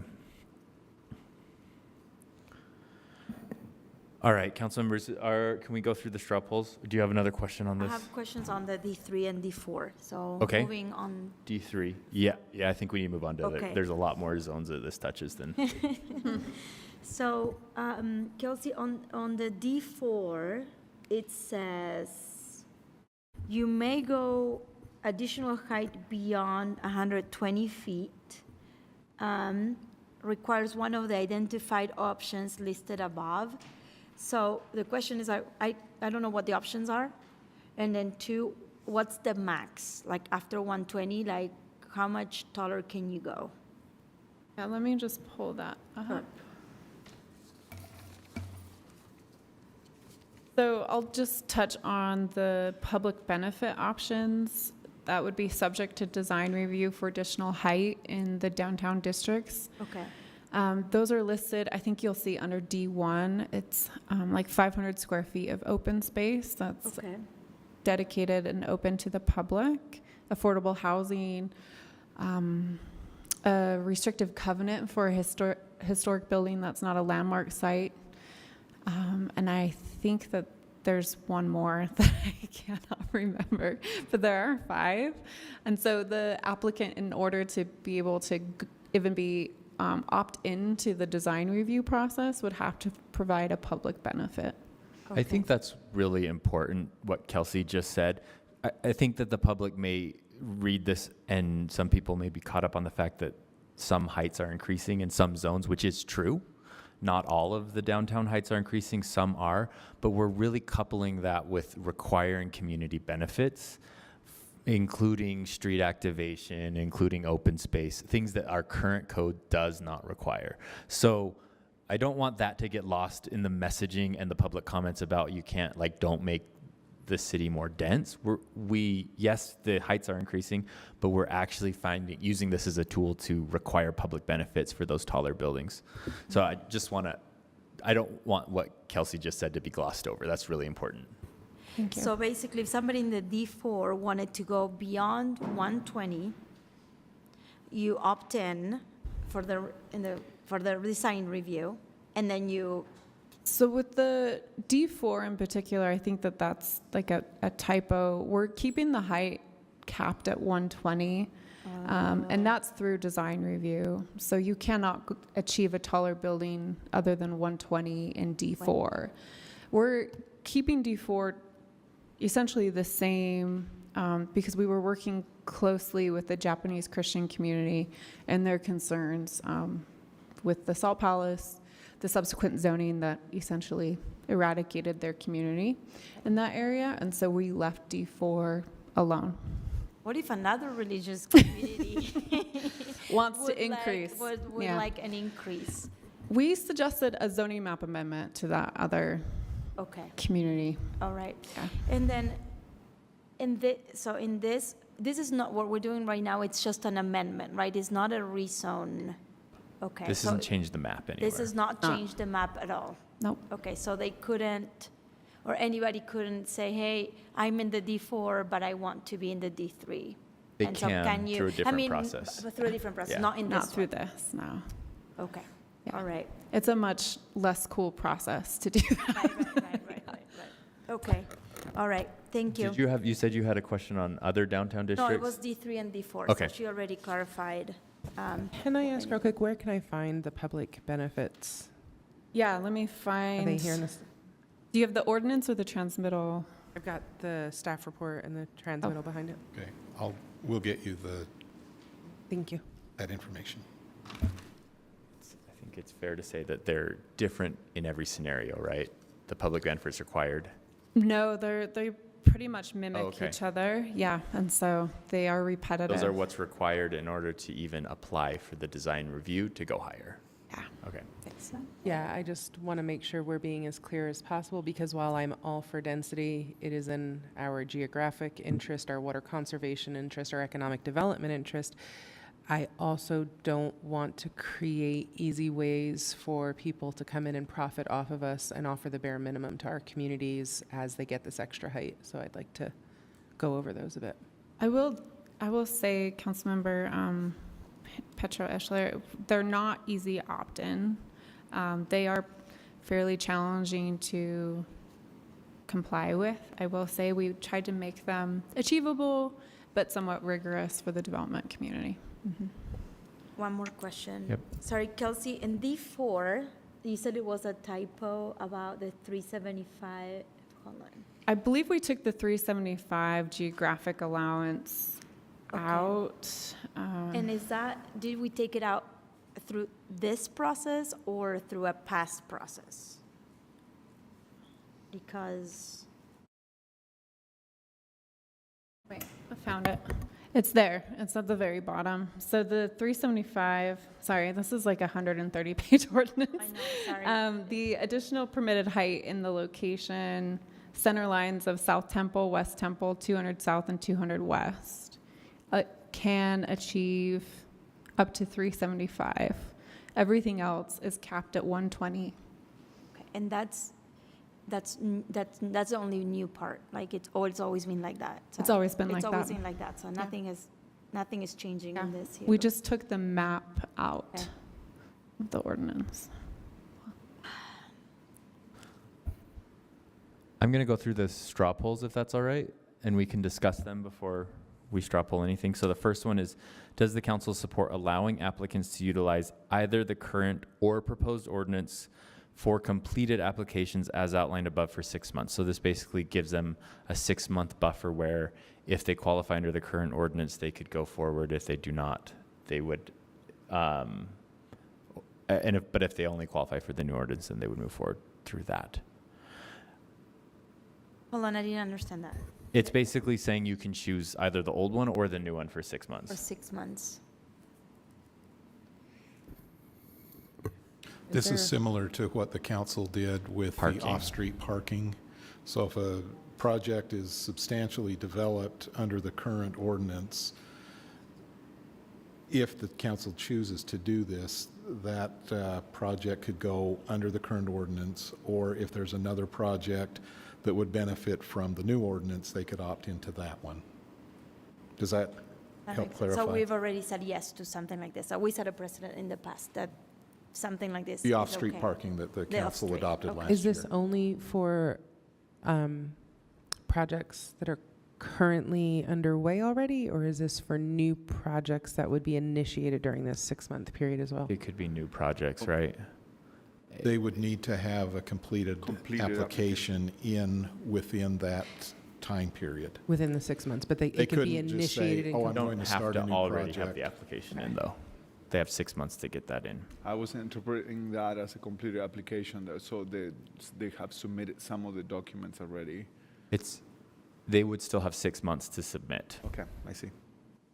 Okay. If anyone has submitted the documents already, then they already comply with the old code. Yeah, Okay. And because that's what's currently in right now. that's correct. And when I say old, I mean the current code. The current code. Yeah, they're already vested. So if you were to adopt this next week, which you're not, that those applications would already be vested if they were complete. And that's the case with any zoning text amendment. And that includes building permits. And do we, I think it sounds like we do this on other Only once. only once, but it's like, is this a common occurrence in other cities to do something of this nature? Or is it just once it's up? I don't think it's super common, but I don't think it's unprecedented. But I don't know. Because it seems like this is having some great benefits for the setbacks, and I almost like, okay, it applies, and It does mean that like some of those things that we're adding in to benefit the community, there's 6 months where applicants could not provide those. right, and I'm almost thinking that's in this case it's. Is that a straw poll to not support that? Yes. Okay. Councilmember Dugan is straw polling that we do not support the 6-month overlap, that once adopted, only the new ordinance would apply. Does everyone understand the straw poll? Yeah. Does anyone want to discuss that? Is ambivalence a valid vote? Ambivalence is. I mean, I think you can straw poll sideways, right? All right. Isn't that part of the thing? And realize, we do have some time here. We could say, okay, let's think about this one. Maybe that I'm. I just don't see that the much I time, don't but see I mean, the we've been- function for it. Is there any Is there any ease to the planning department? Does this help you all as you It does implement? not help the planning department. It complicates your life for 6 them. months, right? More or less, yeah. Yeah, I don't want to complicate their We lives. could be missing out on potential benefits by implementing the So is code. that your ambivalence? I think that's the tipping point for me. It's like, it's not. Okay, so Councilor Dugan's straw poll is to not have an overlap, to just adopt a new one. Everyone in favor, please indicate with a thumbs up. Okay, that is 6-0. So that's unanimous.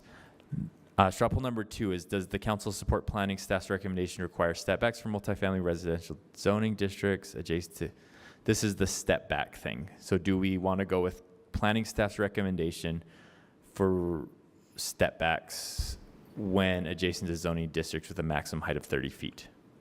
We talked about this previously. I will just say, I've said this earlier, I don't think planning staff is necessarily married to this proposed change to step backs. It was an ease of applying the regulations. So if there are significant concerns, I think we could easily revert back to the existing language.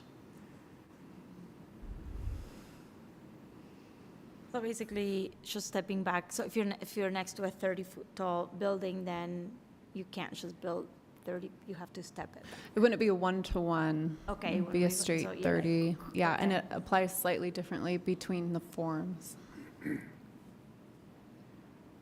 not confused on this one. Because it's confusing. It is. It is confusing. I will say I don't think it's that big of a change either way. What it does do is, well, actually, I don't know where it would apply. Sorry, that's not. What is the maximum height in FB1? That would be a 30 feet or less, right? Yeah, we're not changing the height in FBUN 1, so I can just pull that up real quick. But sorry, the step back does apply and would still apply for a form-based 2 property adjacent to a form-based 1.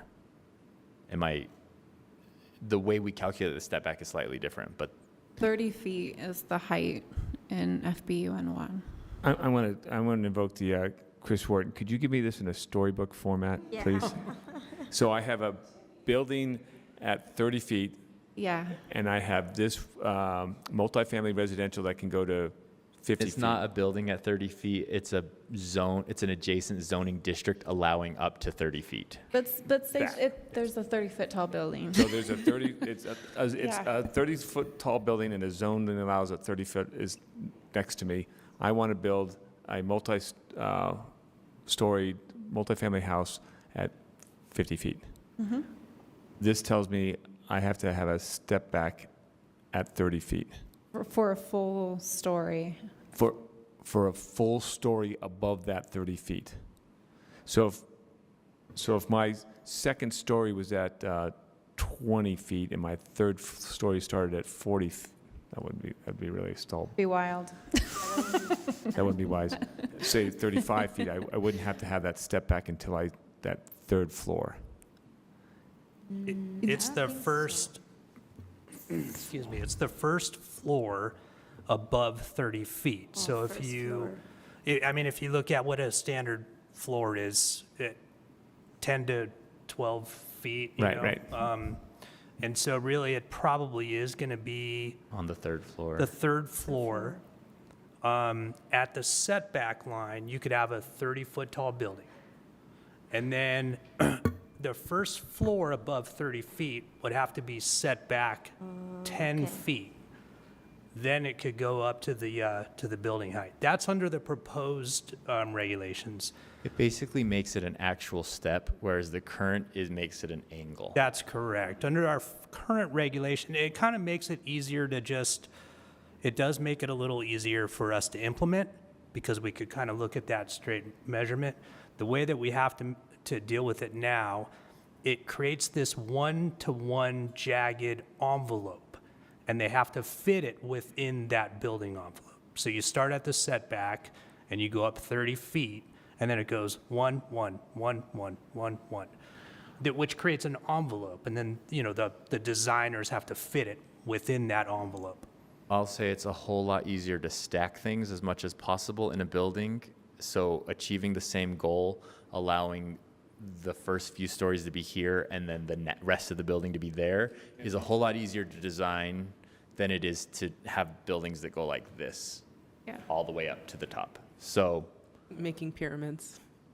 So do you want a story as a pyramid versus a wedding cake? That's how I picture it before. I like. That's actually a good analogy. It's a pretty good analogy. He did our word problem for us. So, Councilmember Dugan, do you have a strupple?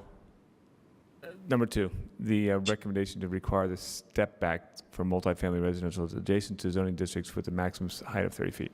So your struggle is to support the discussion right now, the wedding cake. The wedding cake is the proposed. Let's go for wedding cake. Yeah. I'm okay with wedding cake. Okay. Okay. Nick. Got it. Norris. Yeah. Just spoke. Sorry. I think the question is whether or not that step back should kick in at 30 feet or 35 feet. Oh. So right now, under the current zone, it kicks in at 35 when the adjacent zoning district allows a building height of 35 feet or less. This for all buildings in the FBUN2. This proposal doesn't require that for all buildings. Instead, it kicks in at 30 feet for some building forms. And so I think how I'm understanding what the public comment is that we should remain at that step back kicking in at 35 feet across the board instead of dropping it to zoning districts that are 30 feet or less, if that helps make sense. Does that help make sense? The 5 feet, I'm not the architect, so. When you're on the ground, 5 feet is nothing. That's like one me. Like. On top of 30, right? Like it. Like, we're splitting hairs. It is a hair that we're splitting. So it is a me we're splitting. Yes. Okay, so does your struggle remain that we support what was written in the draft? Yes. Okay. Indicate your position. That's 6 yes, so no changes to that from the draft. Okay, does the council support removing form-based 2 from the ordinance entirely or limiting the form-based 2 to just the downtown plan area? This is what you brought up, Councilmember Wharton.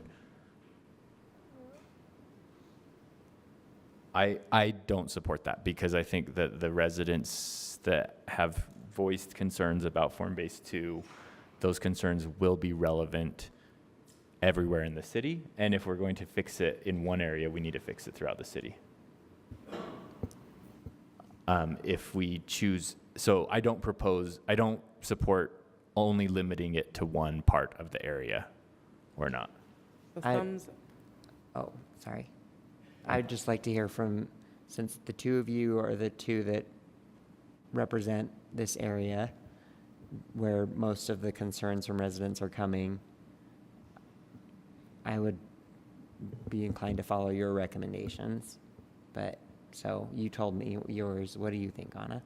Sorry to put you on the spot. No, that's fine, but can you read the strop? I was trying to find the straw poll sheet, but I can't. So there was a suggestion to either not change form-based 2 at all or to only change form-based 2 in the downtown plan area, which is just Central 9th, but none of the parts anywhere where else. form-based 2 has been used outside of the downtown plan area. Which would mean that we'd have form-based 2 downtown and form-based 2 everywhere else. Essentially we're making 2 different codes, which goes very far against my goal of reducing the number of zones in our city. That would be making a new zone. I don't know. So I don't know. So, yeah. No, that's okay. But I don't know. And since it's just a straw poll, I either abstain and then I would like to sit down again and go over it and the comments and why, one way or the other. But I can see what you're saying, but I also see what Chris has brought up, so. What has Straw polling Chris only, so brought doesn't up? mean that it's set in stone. We're Do you- just straw polling. I know, I think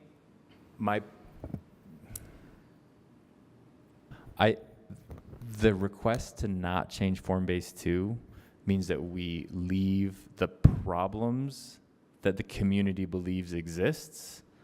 So when a resident comes and says form-based 2 has been a disaster, which I disagree with, just to get that on the record, I think form-based 2 has created some of the most affordable housing in our city. But there have been some impacts to the neighborhood. And when a resident comes and says form-based 2 has been a disaster for Central 9th, so don't use it anywhere else or limit these changes to only Central 9th, that is saying the changes that are being proposed are fixing the disaster, air quote, disaster. So for us to say, let's not do that, then that is exactly counter to the argument of form-based 2 is a disaster. And again, I don't agree that it's an entire disaster. I actually think it's the only zone in our entire city that is creating housing without any subsidy that someone below the area median income can afford. Now, it's a very small house, but it's a house. This would say you can still build dense, you can still build tall, but you need to be a little bit separated from your neighbor. You need to have some setbacks. So it's trying to resolve that issue of no green space in Central 9th, which is a real thing. So is one example like the Maven West development that's not set back at all, and it at least seems to like would need to be set back. Okay. 10 feet in the front, 6 on the sides, and 10 in the back, I think. Yeah. Whereas unless they're currently it's adjacent. 0. Got it. So it's requiring some green space around the buildings where it's currently not required. Okay. The other changes are, again, there's some nuances, there's some minimal things, but the overall maximum allowed height does not go up for the most dense building form in form-based 2. So for us to say we want to limit it, it would be, it's the suggestion to solve the problem that the constituent has claimed does the opposite of solving the problem that they have presented. Yeah, I can see that. And then now I'm sorry I don't have the vocabulary, but does this impact the changes that we most recently made where we eliminated some setbacks in the same area, and there were residents that were raising concerns that this was going to increase heat islands and fewer trees? Like, does this conflict? I'm not sure I'm aware what you're talking about. We did it about like 2 months ago. Which? Yeah. Oh, that's an FBUN2 district. Okay, so that was changing from commercial corridor, which has very large setbacks, to form-based 2, which has 0 setbacks, and now we are making form-based 2 have some setbacks. Yeah. Okay. So yes, it is helping those concerns. Got it. Yeah, because I remember residents coming in and saying, we want trees, we want So with this proposal, there would be required to be provided space within which a tree could plausibly be planted. I don't think the proposal requires that they plant the tree. But you'd have the green space. You'd have the opportunity. But there's some space that they could. Right. So, did I say anything wrong there? I think I'm a thumbs up then. So the straw poll is to support to not change. Yeah. To not change the proposed ordinance. I think that's the best. Yeah. I think that's yeah. Yes. So the straw poll on the table is that we keep the changes proposed to form-based 2, and that we don't only limit it to the downtown plan. They occur citywide. That's my. Please indicate where you are on that straw poll. I'm going to abstain. Okay, so that's 5 yes, 1 abstention. So 5-0, 1 abstention, 1 absent. Okay, whew, we're only on 3. What time is it? My computer froze and it says it's 5:34, so that's not the case. We are on item number 4, which is, this is the same, step back requirements in the D1 to remove step back requirements for buildings in D1 district zone. We've talked about step backs a lot. Do you want me to speak more about step backs? That we did introduce, and Jessica can jump in as well, but we integrated a step back into a lot of the downtown zones, and we identified that there's really no need for a step back in D1 because that's really our tallest, most vibrant district, so we want to eliminate that step back requirement. I agree with that. Okay, yes, let's remove step backs from District 1. Does everyone understand? Okay, that's 6-0. 5, does the council wish to require bird-friendly glass in buildings? Yes. Yes. And So but this says there's a requirement here that, or the bird-friendly glass does not need to be for the entire building, but there are certain floors that required it. And I think Nick, if he's on the line, had that understanding of where the building codes would be on the bird-friendly glass. So I would prefer that we don't do that in this ordinance, but that we do a legislative intent to ask planning to look at bird-friendly glass throughout the city, because this is only our downtown, our really tall districts. And I think we need to look at bird-friendly architecture in places like the Northwest Quadrant. So I would like us to not do it here as sort of I just don't think it's researched enough for us to do it correctly here. I think that we should spend the time to actually research the question of what would solve bird strikes and have that apply citywide. I also think that the places that we have the most bird strikes are not like to my knowledge, is not the downtown core. No. So I don't want to just say you must have bird-friendly glass in this whole area.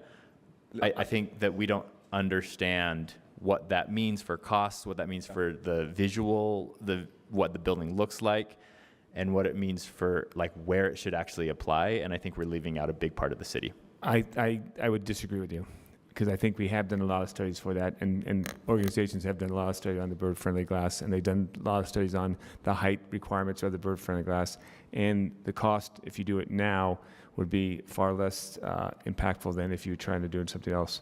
And I think in also those cases that we could be kicking this can down the road for a long time when we have a lot of buildings going up, and I would rather not can down the road on this thing, because birds are impacting the buildings across the city and multiple places, even in the downtown area. So to just say we're going to do this 6 months later or a year later, we will just miss a big opportunity. What's the proposal then?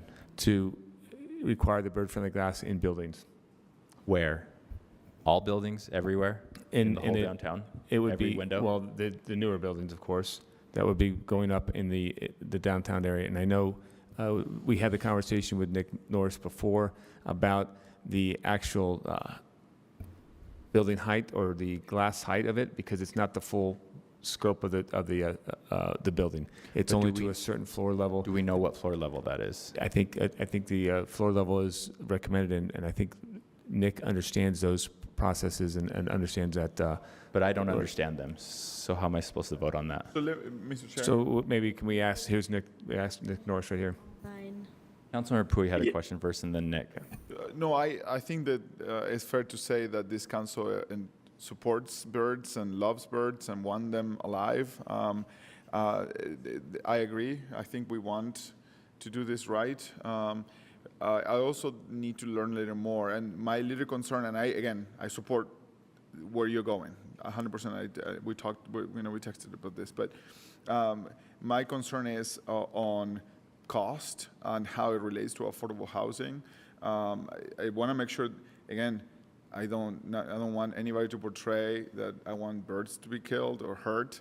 But I also want to know a little more about these questions, and I would like to maybe get a little briefing. So if we can just take a second on this and learn a little more, I will be 100% supportive if I can get some of these questions answered. That's what I would like as well. And just to be clear, I also want us to look at this, but I don't have enough information yet to say that this won't have negative impacts that we're not thinking of. Okay, Nick, can you clarify? Yeah, so what I was going to add was exactly what was just said by Councilmember Pui is, I don't know, I can't remember what heights those work best, but if the research that I can recall does seem to indicate that it's closer to tree levels. And obviously there's some species of birds that fly at much higher elevations than most, but we'd have to look at what other cities have done. And I know that there's some other groups, our planning staff just recently had a presentation on bird-friendly glass and bird-friendly building design. So we can pull that information they provided us back up, but I don't know the answer to if there's a certain height where it works best. But there is a lot of research out there on that topic. Will you support a friendly amendment to that and saying like, we want to go that direction, a little more information from staff to take action on this? Yeah, and this is one of those things where if you continue kicking down the can down the road, then you've kind of lost your window. So I don't want to kick this one down the road, but I understand the concerns. I do understand the concerns, but I also price will always be there, and you'll never win if you keep on worrying about that. So. It's just we don't have enough information. Okay, I'm fine with that. I don't know what even I would be voting on for that.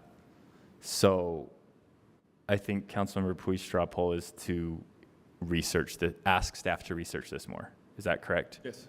Okay. Well, indicate where you are on that. Yeah, that is 6-0. We would like staff to research bird-friendly ordinances. Save the birds. Please save the birds. Number 6 is, does the council support retaining the current setback requirement for buildings in the Sugar House Business District? Now, I think... Step back, thank you. So Sugar House Business District is not part of this study area. They were not, no one reached out to them they were not like given any special notice about this, but there was just a table error, like basically a Scrivener's error or something, I don't know, that basically included that, and we want to take that out, or the straw poll is to take that out so that no changes are made to Sugar House Business District without them being made aware. I think that's also probably legally what we have to do. So I would propose that straw poll. Thank you. That is a 6-0 yes. Does the council support retaining the current height limit in D4 zone? That's what Councilmember Valdemoros brought up. I would propose yes, because I think it's important that we do, in good faith, actually do something right by the Japanese American Church of Christ that has had a lot of historic wrongs. And if this is what makes them protected, I would like to keep it in there. Because hold on, the D4, so nothing is really changing in the D4. Let me look at my notes. No, nothing's really changing in D4. Other than that, other than that block, the location. It's already been carved out, Okay. for a long time. So essentially D4 stays the same. And there are other paths and avenues to amend other D4 parcels that maybe are more appropriate for D3 or D2 down the road. I would like that, because I know there are other religious institutions that are looking into expanding and maybe including for affordable housing purposes, and so they might need additional height. So and I think that those communities should use those paths. Right. Okay. Great. So support retaining the current height limit in D4. Yes means you agree to support that. Okay, that is 6-0. And the last one, does this council support amending the ordinance to include UTA's request to remove maximum height limit in the GMU zoning district? That means GMU would be unlimited height. I will say I think that they have this proposal gives them a ton of height. And I think it's probably, I don't know why we would go unlimited height in GMU if not in other areas. So I don't see a reason. Yes, it's close to transit, but it's like, I think we keep it personally. And right now, what's the max right now? We are doubling the height in The max- GMU. The max Yeah, would be- so 90 feet, I think, through design review right now, and we're proposing 180 feet.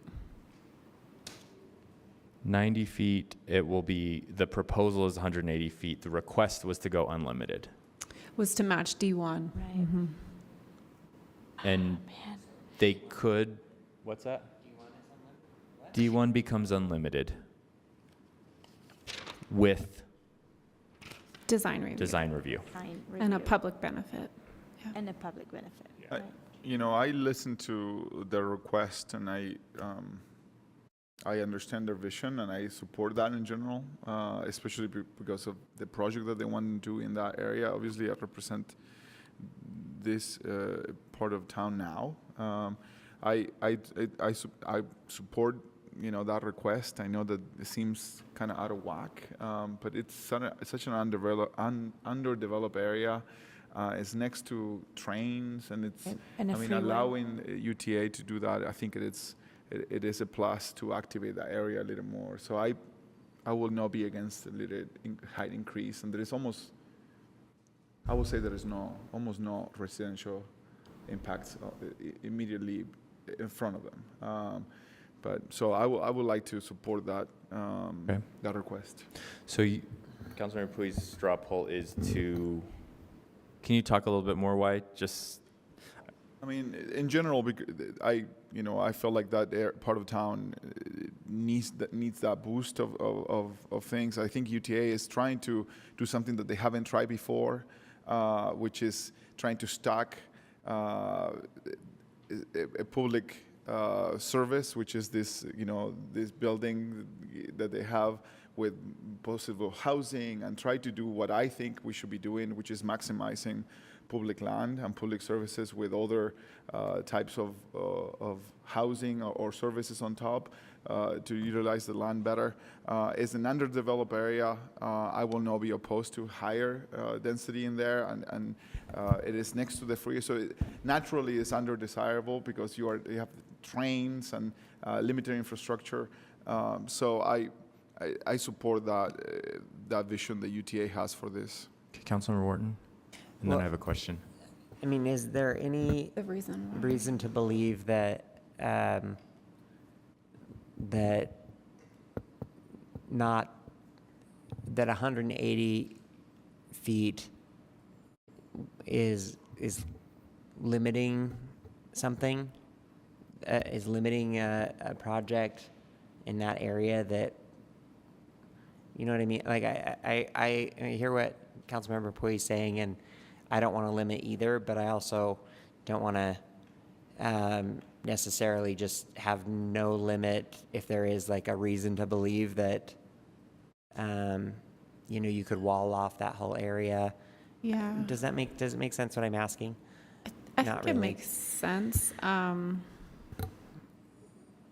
Trying to think of how to answer that. Like, would 180 feet be limiting to a new development that wants to go into the GMU because we're not allowing 300 or 400 feet Yeah, of like height? is UTA limited? That's the only only project I've heard of, Yeah. other than we had a proposal for like a project called the Galileo that would be in that area that was not high enough. But that and UTA are the two tall areas, or the two projects that would be the tallest. Yeah. And I don't feel like either of them, I don't remember the Galileo, but I don't feel like either one of them would have been limited by 180 feet. I will say the projects that we've seen come in the GMU vary pretty significantly in height. We have some that you can actually go up to 120 through design review in GMU. 90 feet is the cap just by right, and then 120. We're proposing 180. We see some come in under that significantly. We see some adaptive reuse of the historic warehouses. This is part of a national district, the Salt Lake City warehouse. And so I think we were trying to strike a balance between future development needs and still wanting to maintain some of the existing massing and scale. Yeah, I just want to, I agree with what Alejandro is saying, that in this area, because there are trains, because there are other limitations, I don't want to artificially cap it at 180, but if there's not a reason to believe that 180 is going to significantly limit the types of projects that we've seen for that area, then I guess I'm okay with I it. think Would just speak from my experience, and probably yours as well, Wayne, that I don't think 180 feet would limit the majority of the projects that we've seen in that area. But I can't speak on behalf of UTA or the other private developer. maybe if I could reframe your question, Councilor Wharton, are there parcels in the GMU that could support a building above 180 feet? The answer to that's yes. Oh, okay. Right. And there are parcels that do not have a train on them and do not have, like, there are some that have a lot of complications, but there are parcels that are pretty clean and pretty easy that could support a very, very tall building. So if we allow it, it might happen. I guess my question is, how many floors if we allow unlimited height there, like I said previously, this ordinance does a really good job of increasing the heights while requiring public benefits. And I'm worried that doing a change this late would not pair that unlimited height with required public benefits. And this is probably way too complex of a question to ask you to answer right now, but like the public benefits that we're requiring in D1 to go unlimited, would those be matched in GMU? Are they matched in GMU currently? Let me pull it up real quick. Or like, I'm worried that It'd have to be the same, yeah. Yeah. I do have the question about while they're looking that up, what's the height requirements of D4 and D3? Because we've always talked about the discussion the central has the highest and it kind of pyramids down to other outside area. So is D4 and D3 they're not unlimited. D4 is 120, 375 in some specific locations. D3 is 180, D2 is 120.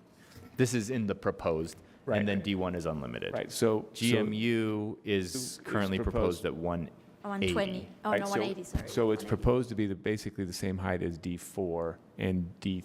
And D3, sorry. And D4, you said 120, but probably up to 180 with design. No, D4 is 120, 375 in very specific locations. Right.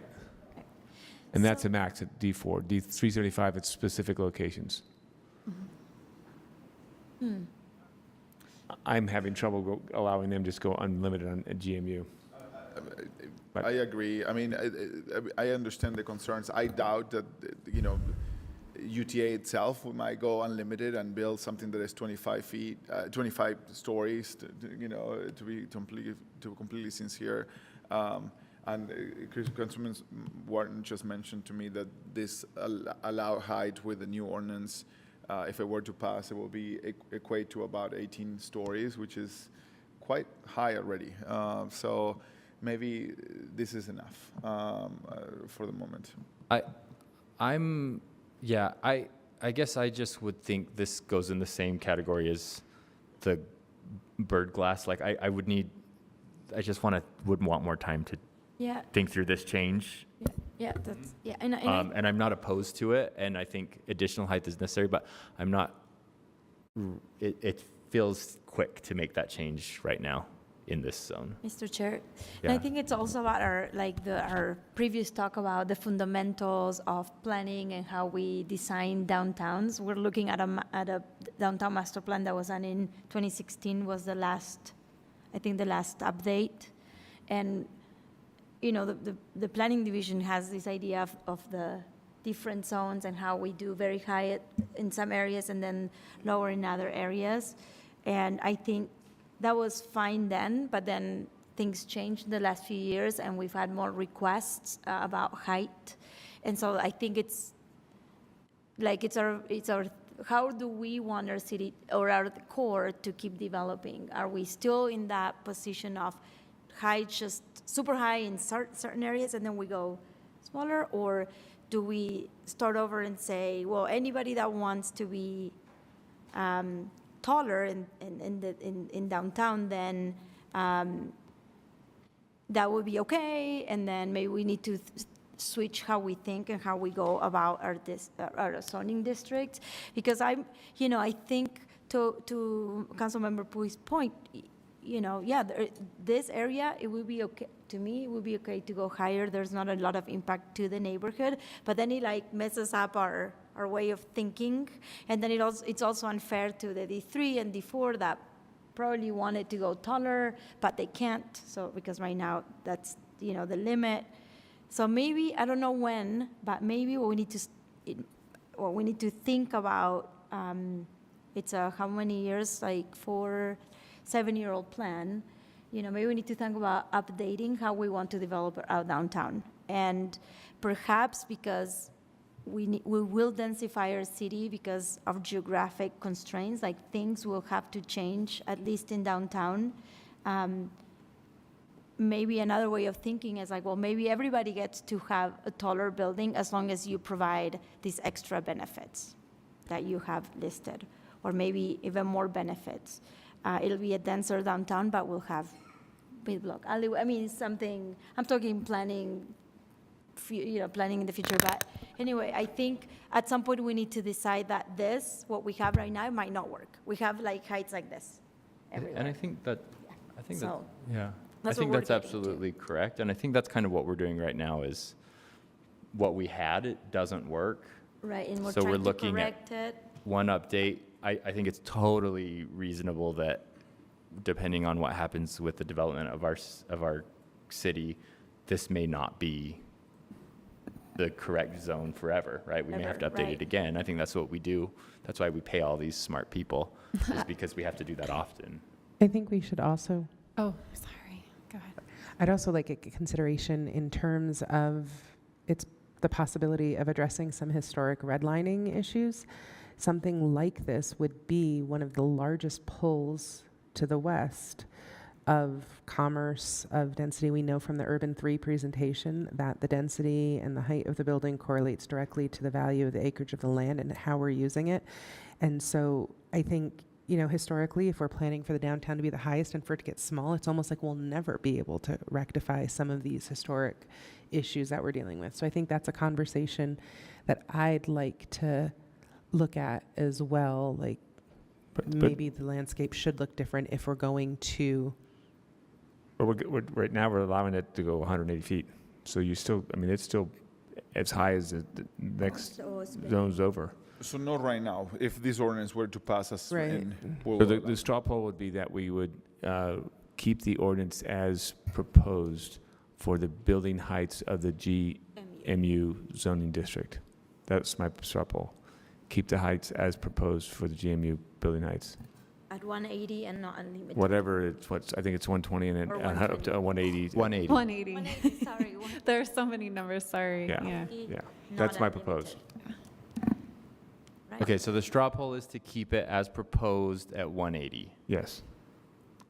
I'm okay with that.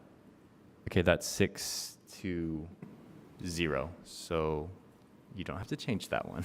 Great. I think we're done. Is any Are we done? that gets Is that through it? all of the straw polls that the staff report indicated. Okay, we are moving on. Number. Thank you. Thank you. Thank you. Thank you for helping. Yeah, we talked about that one already. Okay, so item number 7 is a written briefing about the budget for Justice Court. That has remained relatively consistent between last year and this year, so we've chose to do that as a written briefing. So we're moving on to item number 8. Thank you for waiting. Very sorry about how long we were talking about downtown building heights. We are on board appointment interviews for the Sister Cities Board. We have 3 people, 1 virtual and 2 in person, if my notes are correct. Ricardo Becerra, Ronald Joseidner, and Aymara Suarez. Suarez. I probably said that wrong, I'm sorry. Looks like we have, is it Ronald? Yes. And Aymara here. She has asked me to be here because she's a little nervous, so I may need to translate, but I may not. I don't think I do, but Okay. she's asked me to be here, so I'm here for that reason. And I see Ricardo Becerra online. Why don't we go with the people here in person first? All we're asking is that you tell us a little bit about yourself, why you're willing to spend your free time volunteering for the city in this capacity, and if there's a specific sister city or a specific country that you are focused on the relationship between Salt Lake City and that city. If you would indicate what your history is with that place, that would be great to to find out. Looks like you're ready to go. Would you like to go, Ronald? Sure. I go by my middle name, Joe. Joe, okay. Just by way of introduction, I am a 6th-year senior at the University of Utah studying fine arts and ceramics. I retired about 10 years ago as a corporate attorney and traveled and did a lot of business internationally. So that was the background that I bring. What I'm really interested in is cultural exchange with other countries, not a specific one, but with other countries specifically dealing with art. And I think I would really like to be involved in sharing culture through art with whatever cities are interested in sharing with Salt Lake. I speak Japanese. I went on a Mormon mission to Japan and then lived there for several years after. But we have someone on the board who's very Japanese-centric. So I may be involved in that, whatever really the board decides. But I'm interested in trying to cultivate relationships with other cities in Salt Lake and have our community be able to share and be able to learn from other communities, specifically through cultural exchange of art. Great, Joe. Thank you so much for that introduction. Councilors, any questions for Joe? And I'm in District 6. Sorry, I'm in Dan's. Joe, I'll just say that you probably already know this, but the delegation from Japan is coming in July, so Yes. hopefully you'll be able to join some of Yeah, those planning on it. celebrations. Ayamara, would you like to just introduce yourself and tell us a little bit about why you're interested in this board? Okay. Okay. Está bien. Okay. Mi nombre es Aymara Suárez. My name is Aymara Suarez. En mi país trabajé durante 20 años In my country, I worked for 20 years enseñando en la universidad teaching at the university acerca de negocios. about business. Investigué durante 26 años I researched for about 26 years acerca de pequeñas y medianas empresas regarding small and medium-sized companies, y muy específico empresas familiares. especially with a focus of family businesses. Y pienso que tengo conocimiento acumulado que puedo compartir And I believe I have strong knowledge that I can share, para ayudar y help, aportar and to contribute a construir to build ciudades sanas. healthy communities. Yes. Thank you so much, Ayamara. Councilors, any questions? I know Councilor Aymara, Baltimoros. she is awesome. She's shy, but she's awesome. She owns a business called Delicious Venezuelan Food, and she has been in the Spice Kitchen program through the IRC, the Refugee Center, and she's very essential in that group because of all the experience. She was a professor in Venezuela, and she has a lot of business experience with that, so she helps a lot of people in the community. So I'm excited that you're involved, and yeah, so thank you. Thank you for, we don't have that much time, I know, in our businesses, but thank you for giving us your time. Thank you so much for your service to the city. Ricardo, I see you online. Let me know if you need... Oh, hello. Go ahead and introduce yourself. We can't hear you yet. Is Ricardo muted? We're just waiting for the technical. We have to do a request to unmute. I see. So if you'll Is just it watch that Itzhak on or your Zoom, Taylor? and we'll invite you to unmute.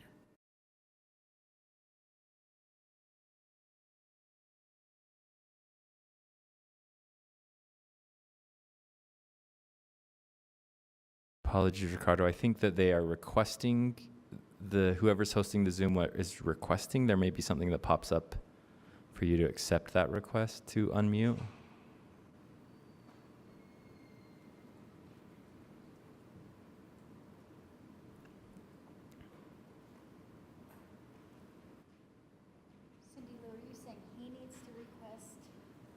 No, I apologize.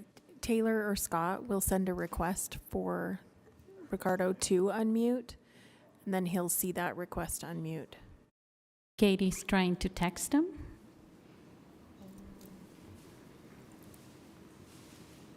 Can we go, like, can Katie call him and put the phone up to the microphone? We could. Is that?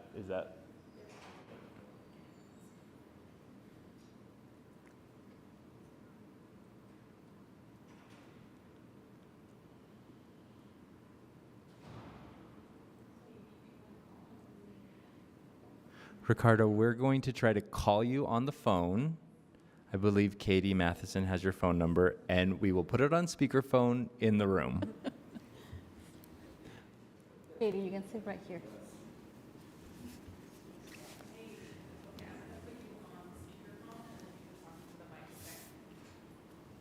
Okay, hold on.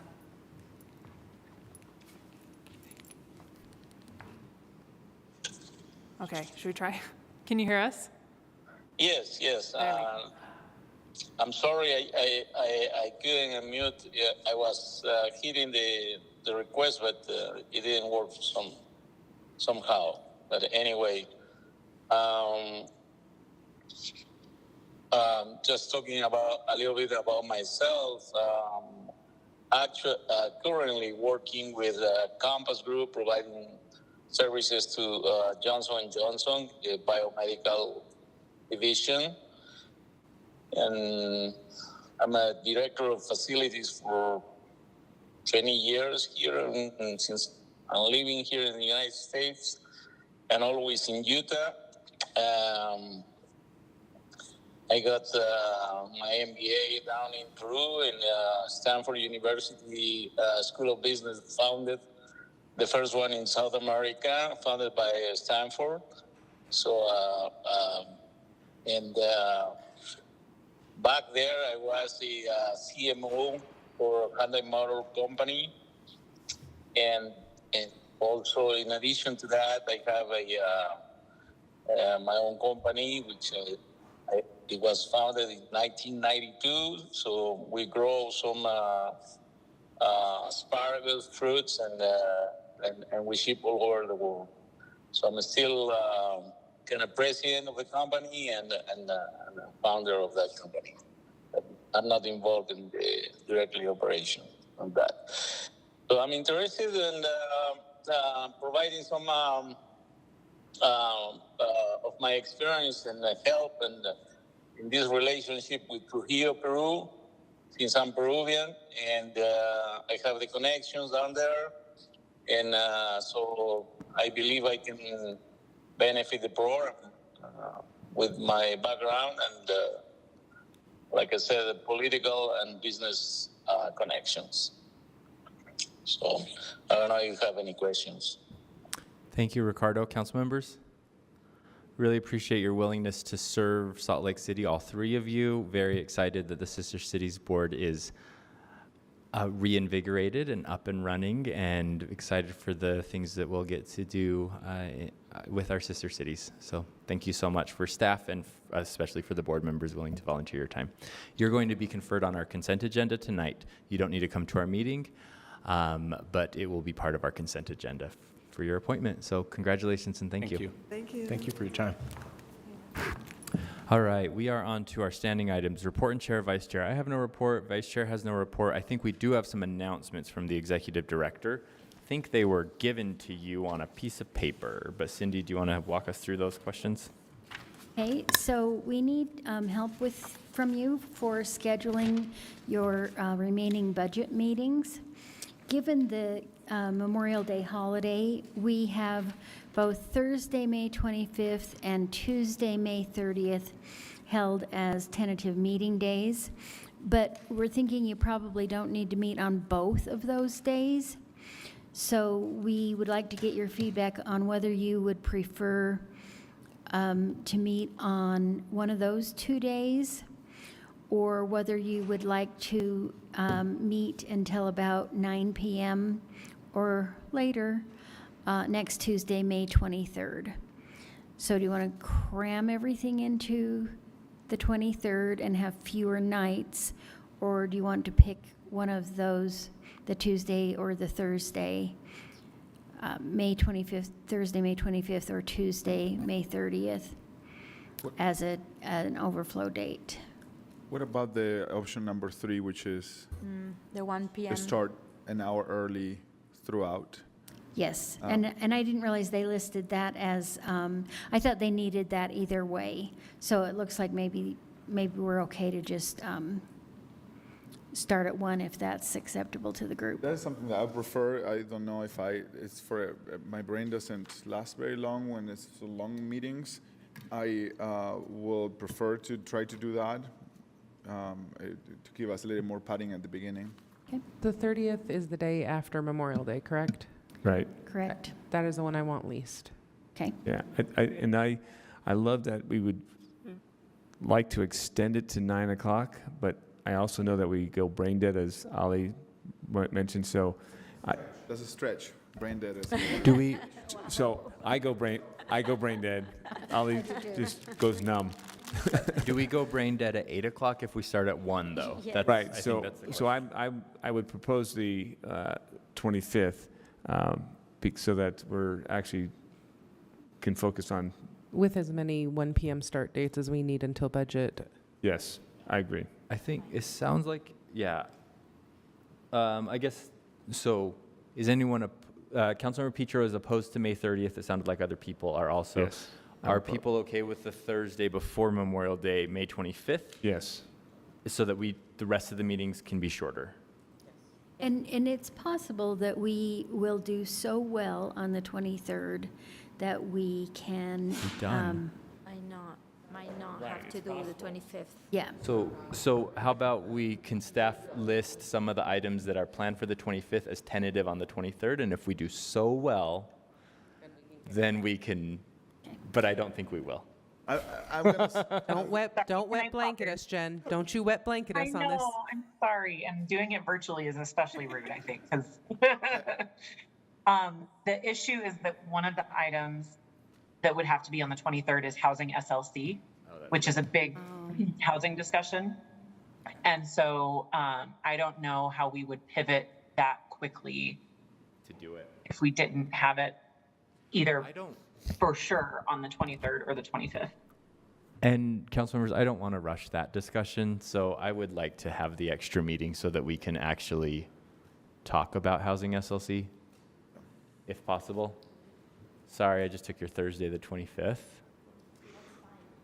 Let's do that. Maybe now's sorry, I didn't think to ask this before, but if the Thursday meeting just has housing SLC and 1 or 2 other budget items on it, it might not need to be a very long meeting. And so would the council prefer earlier in the day?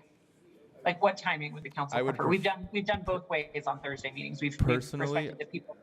I would prefer to start later and end at the same time so that I can get more hours in the office. Yeah, so the 1 o'clock. So still is 2 o'clock fine, is still or fine. 1 or 2 is fine. I think what Jennifer's asking is if there's not 5 hours worth of things, would we start at 2 o'clock? If there's only 3 hours worth of things, would we start at 2 o'clock and end at 5? Or would we start at like 5 o'clock and end at 8 or 4 o'clock and end at 7? 2 o'clock.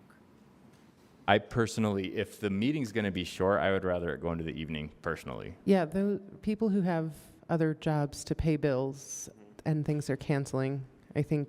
I agree. I think like maybe not 5 going until 8 because that's another work day on our work day, but like a 3:30 start time or a 4 wouldn't be terrible. Yes. What Victoria said. That's fine. 3 or 4 start time Agree. would be better for me. Fine. Is that all right? The majority. It doesn't work for me because anyway. It allows for Doesn't school have- pickups though, That's so right. that's my bias. 3 is fine. Okay, 5, 3 to 6, that would be fine. that's right. You have family commitments on Thursdays, right? Yeah, Thursdays to me it's a hard one. I remember. Yeah, I could call in. Let's split the baby. Yeah. I didn't want to say that, but you said it, so. Let's do, would 3 p.m. work?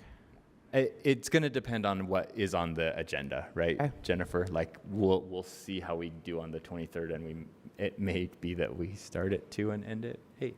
We don't know.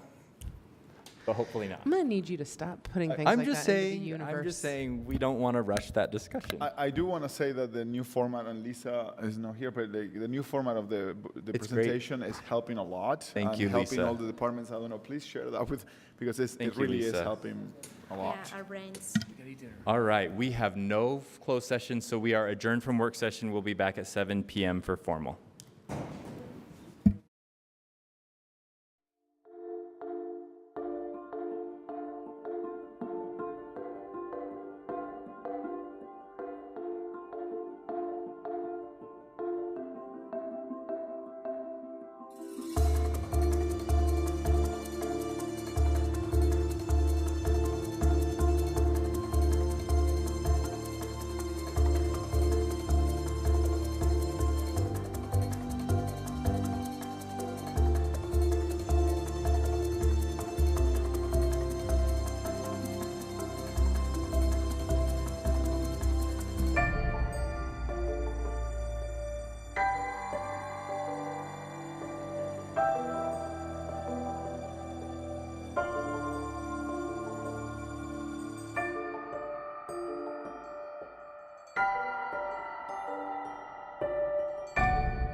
Hey everyone, welcome to another episode of Capital City News.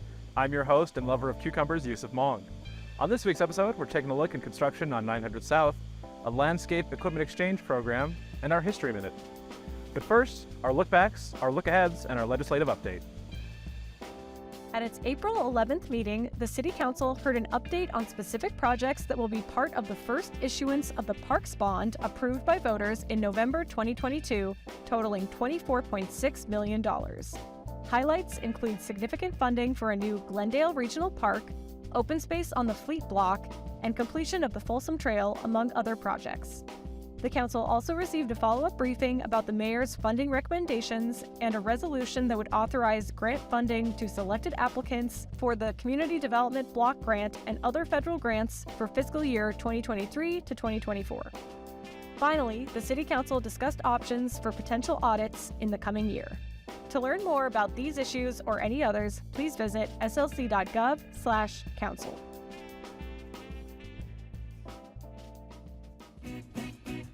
Salt Lake City Mayor Aaron Mendenhall, Salt Lake City Public Utilities Director Laura Briefer, and other city leaders discussed infrastructure improvements, proactive measures for water management, and steps that residents can take to prepare for spring runoff and potential flooding in Salt Lake City. Learn more at the website. Salt Lake City Mayor Aaron Mendenhall announced Pothole Palooza, a week-long effort to repair more than 5,000 potholes citywide and improve road conditions after a long and road-wearing winter season. After last week's episode, I was talking to my parents about my joke about works in progress. My mom, of course, mentioned my love life and asked how that was going. And I said, that's not what we're talking about, Mom.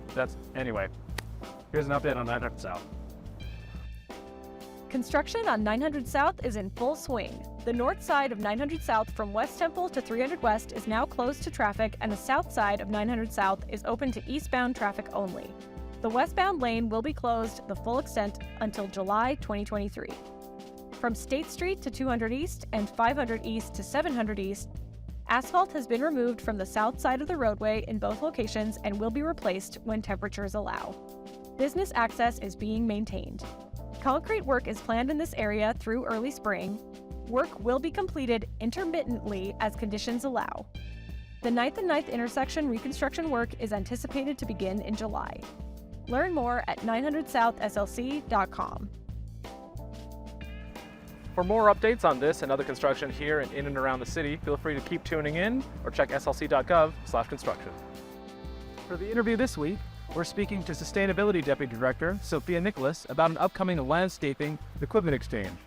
Do you have questions? I know I do. Take it away, Sophia. So as we all know, Salt Lake City does experience poor air quality. A lot of us are familiar with the wintertime air quality issues that we have, where we can see that haze when it's the peak of the inversion season. But we also have a growing problem in the summer with ozone pollution.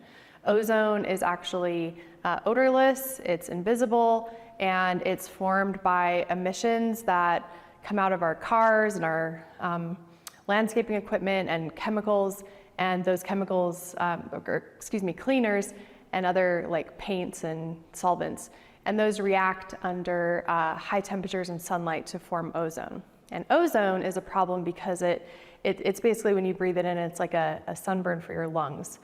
So the state of Utah, as well as Salt Lake City, is working hard to reduce emissions all year round, but we're definitely focusing a lot on what we can do in the summertime. So one of the ways that we can try to get a handle on those emissions is to electrify as much as possible. So whether that's electric vehicles or electric appliances in your home or electric landscaping equipment. So this is the third year in a row that Salt Lake City is partnering with the State Division of Air Quality on an electric landscaping equipment exchange. So the past 2 years, it has been primarily targeted towards residential residents and people who are using lawnmowers just in their yards and their homes. But this year, the state has shifted gears, and they're going to be focusing on lawn care companies. And the reason for that is because these are the companies that are using equipment, sometimes even 7 days a week during the busiest times of the year. So this year, the electric landscaping equipment exchange will be focused on gas-powered string trimmers as well as leaf blowers. And any business, lawn care business that's registered along the Wasatch Front can apply to the program starting now. It's open right now at chargeyouryard.utah.gov.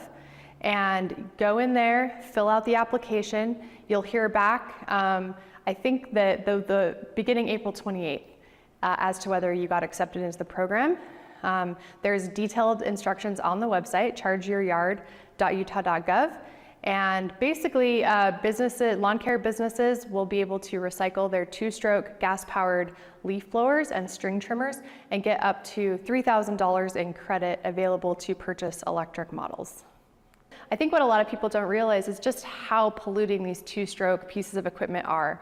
So for example, a gas-powered leaf blower that runs for an hour puts out the same amount of pollution as a car that drives 727 miles. So when you start to add that up across all of the leaf blowers that are in use, all of the string trimmers, you really start to see the impact that we can make by swapping those appliances out or those pieces of equipment out for their electric models. So I encourage any lawn care business to check out the website, chargeyouryard.utah.gov, sign up, and you'll find out if you were accepted into the program, and all the directions are on the website. Hey everyone, want to learn something historical about the city of Salt Lake in about a minute? Stay tuned for this week's History Minute. In the 1960s, as folks began to realize that problems with the environment, pollution of air, land, and water were actually made by humans by and large, an effort was made to start an Earth Day celebration. The first Earth Day celebrated in Utah and Salt Lake City was in 1970. School kids from across the state, from kindergarten to college, participated in protests, cleanup efforts, film screenings and discussions, and pulled together to shine a light on the problems of the environment that human society had caused. Students pled with folks to leave their cars home for the day to help with air pollution, and at the University of Utah, celebrations of Earth Day went long into the night, culminating in an Earth Day dance at midnight. Not everyone was so keen on the common sense protests and learning activities happening across the state and in Salt Lake City. One prominent business leader, J.P. O'Keefe, the general manager of Kennecott Mining, decried the entire thing as a communist plot to weaken America. He reminded everyone that April 22nd, the day Earth Day was celebrated, was the birthday of Vladimir Lenin, and that this education about pollution was really about controlling legislation that would affect their business.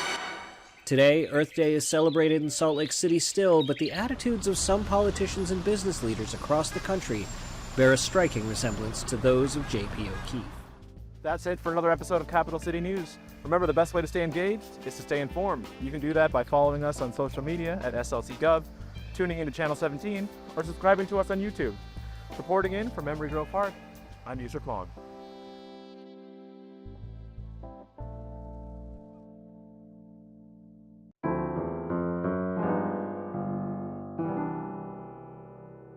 Hi everyone, welcome to Capital City News, your source for staying informed and engaged with Salt Lake City government. I'm here at the Love Your Block volunteer event where city leaders and community members can work together to revitalize our neighborhoods one block at a time. On this week's episode, we're going to be talking about some 200 South construction, Slug Magazine, and an interview with our SLC snow fighters. But first, our look backs, our look aheads, and our legislative update.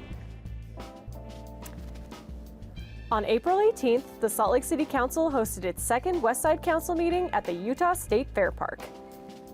Dinner from international market caterer Prime Corn and entertainment by a Polynesian music and dance group was provided as a thank you to all meeting attendees. The 7 p.m. formal meeting was a full house with residents sharing feedback, input, and ideas directly with council members during the public comment segment of the meeting. To learn more about what issues were considered, please visit slc.gov/council.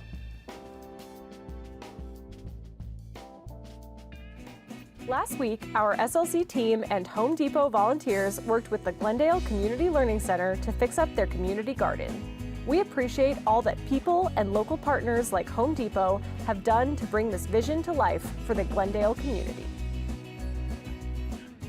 Crime is down in Salt Lake City. Year to date, crime is down 15% citywide. From property crimes to violent crimes, we continue to see a noticeable reduction in crimes across most categories. Mayor Mendenhall is grateful for SLCPD officers who are working to prevent crime where possible and get dangerous criminals off the streets. Learn more at slcpd.com. Mayor Mendenhall, City Council members, and others met up at Cottonwood Park for Salt Lake City's Keep Your Cool Arbor Day Tree Festival. Urban forestry arborists led tree climbing, pruning, and watering demonstrations, and there were opportunities to participate in planting new park trees. For this week's construction update, we're taking a look at work here happening on 200 South. And if you're expecting a joke at my personal expense, that's later. Construction on 200 South is in full swing. Construction has started at 200 East, repairing ADA ramps and replacing flat work. Potholing and boring is taking place between Main Street and West Temple, alternating between the north and south sides of the road, and businesses have been notified about all lane closures and impacts.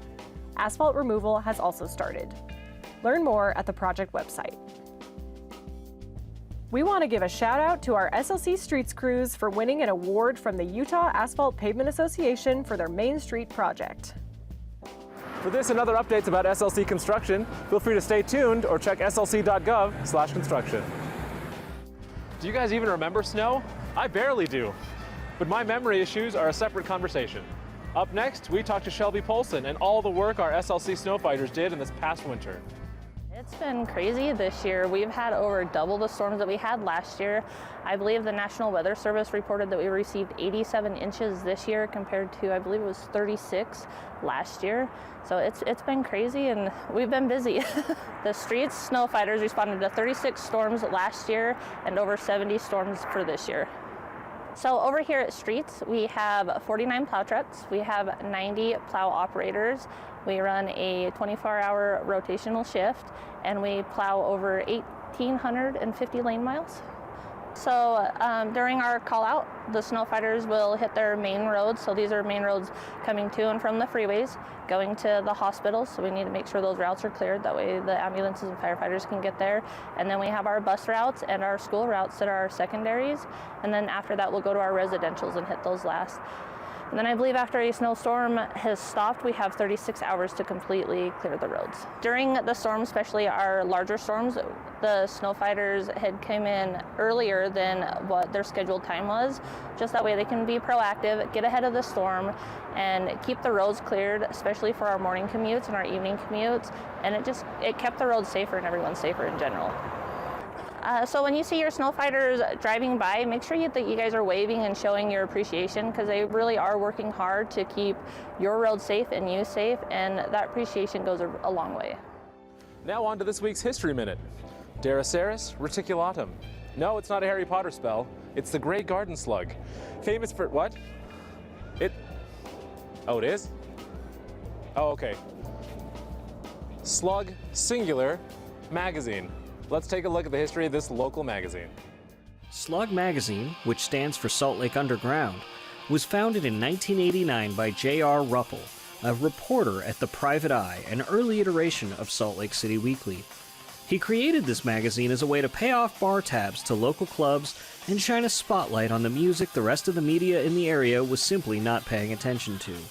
With the help of John Saltis, this 4-page zine would launch into a countercultural institution in Salt Lake City.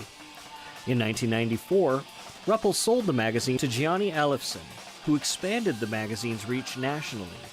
And in the year 2000, he sold it to his assistant editor, Angela Brown. Over the years, Slug became an institution of local and national music, paying attention to the kids playing in Salt Lake bars while scoring interviews with the likes of Tom Waits and Jella Biafra, among many others. Today, Slug magazine is distributed all over Salt Lake Valley and across surrounding states in the cities that resemble Salt Lake 30 or 40 years ago, in the hopes that they can hook kids on the counterculture just like it hooked Angela Brown and many of the other writers that passed through its doors. Salt Lake City simply wouldn't be the same without it. That's it for another episode of Capital City News. Remember, the best way to stay engaged is to stay informed. You can do that by following us on social media at SLC.gov, tuning into Channel 17, or subscribing to us on YouTube. Reporting in from our Love Your Block volunteer event here at Glendale Community Learning Center, I'm Yusuf Mong.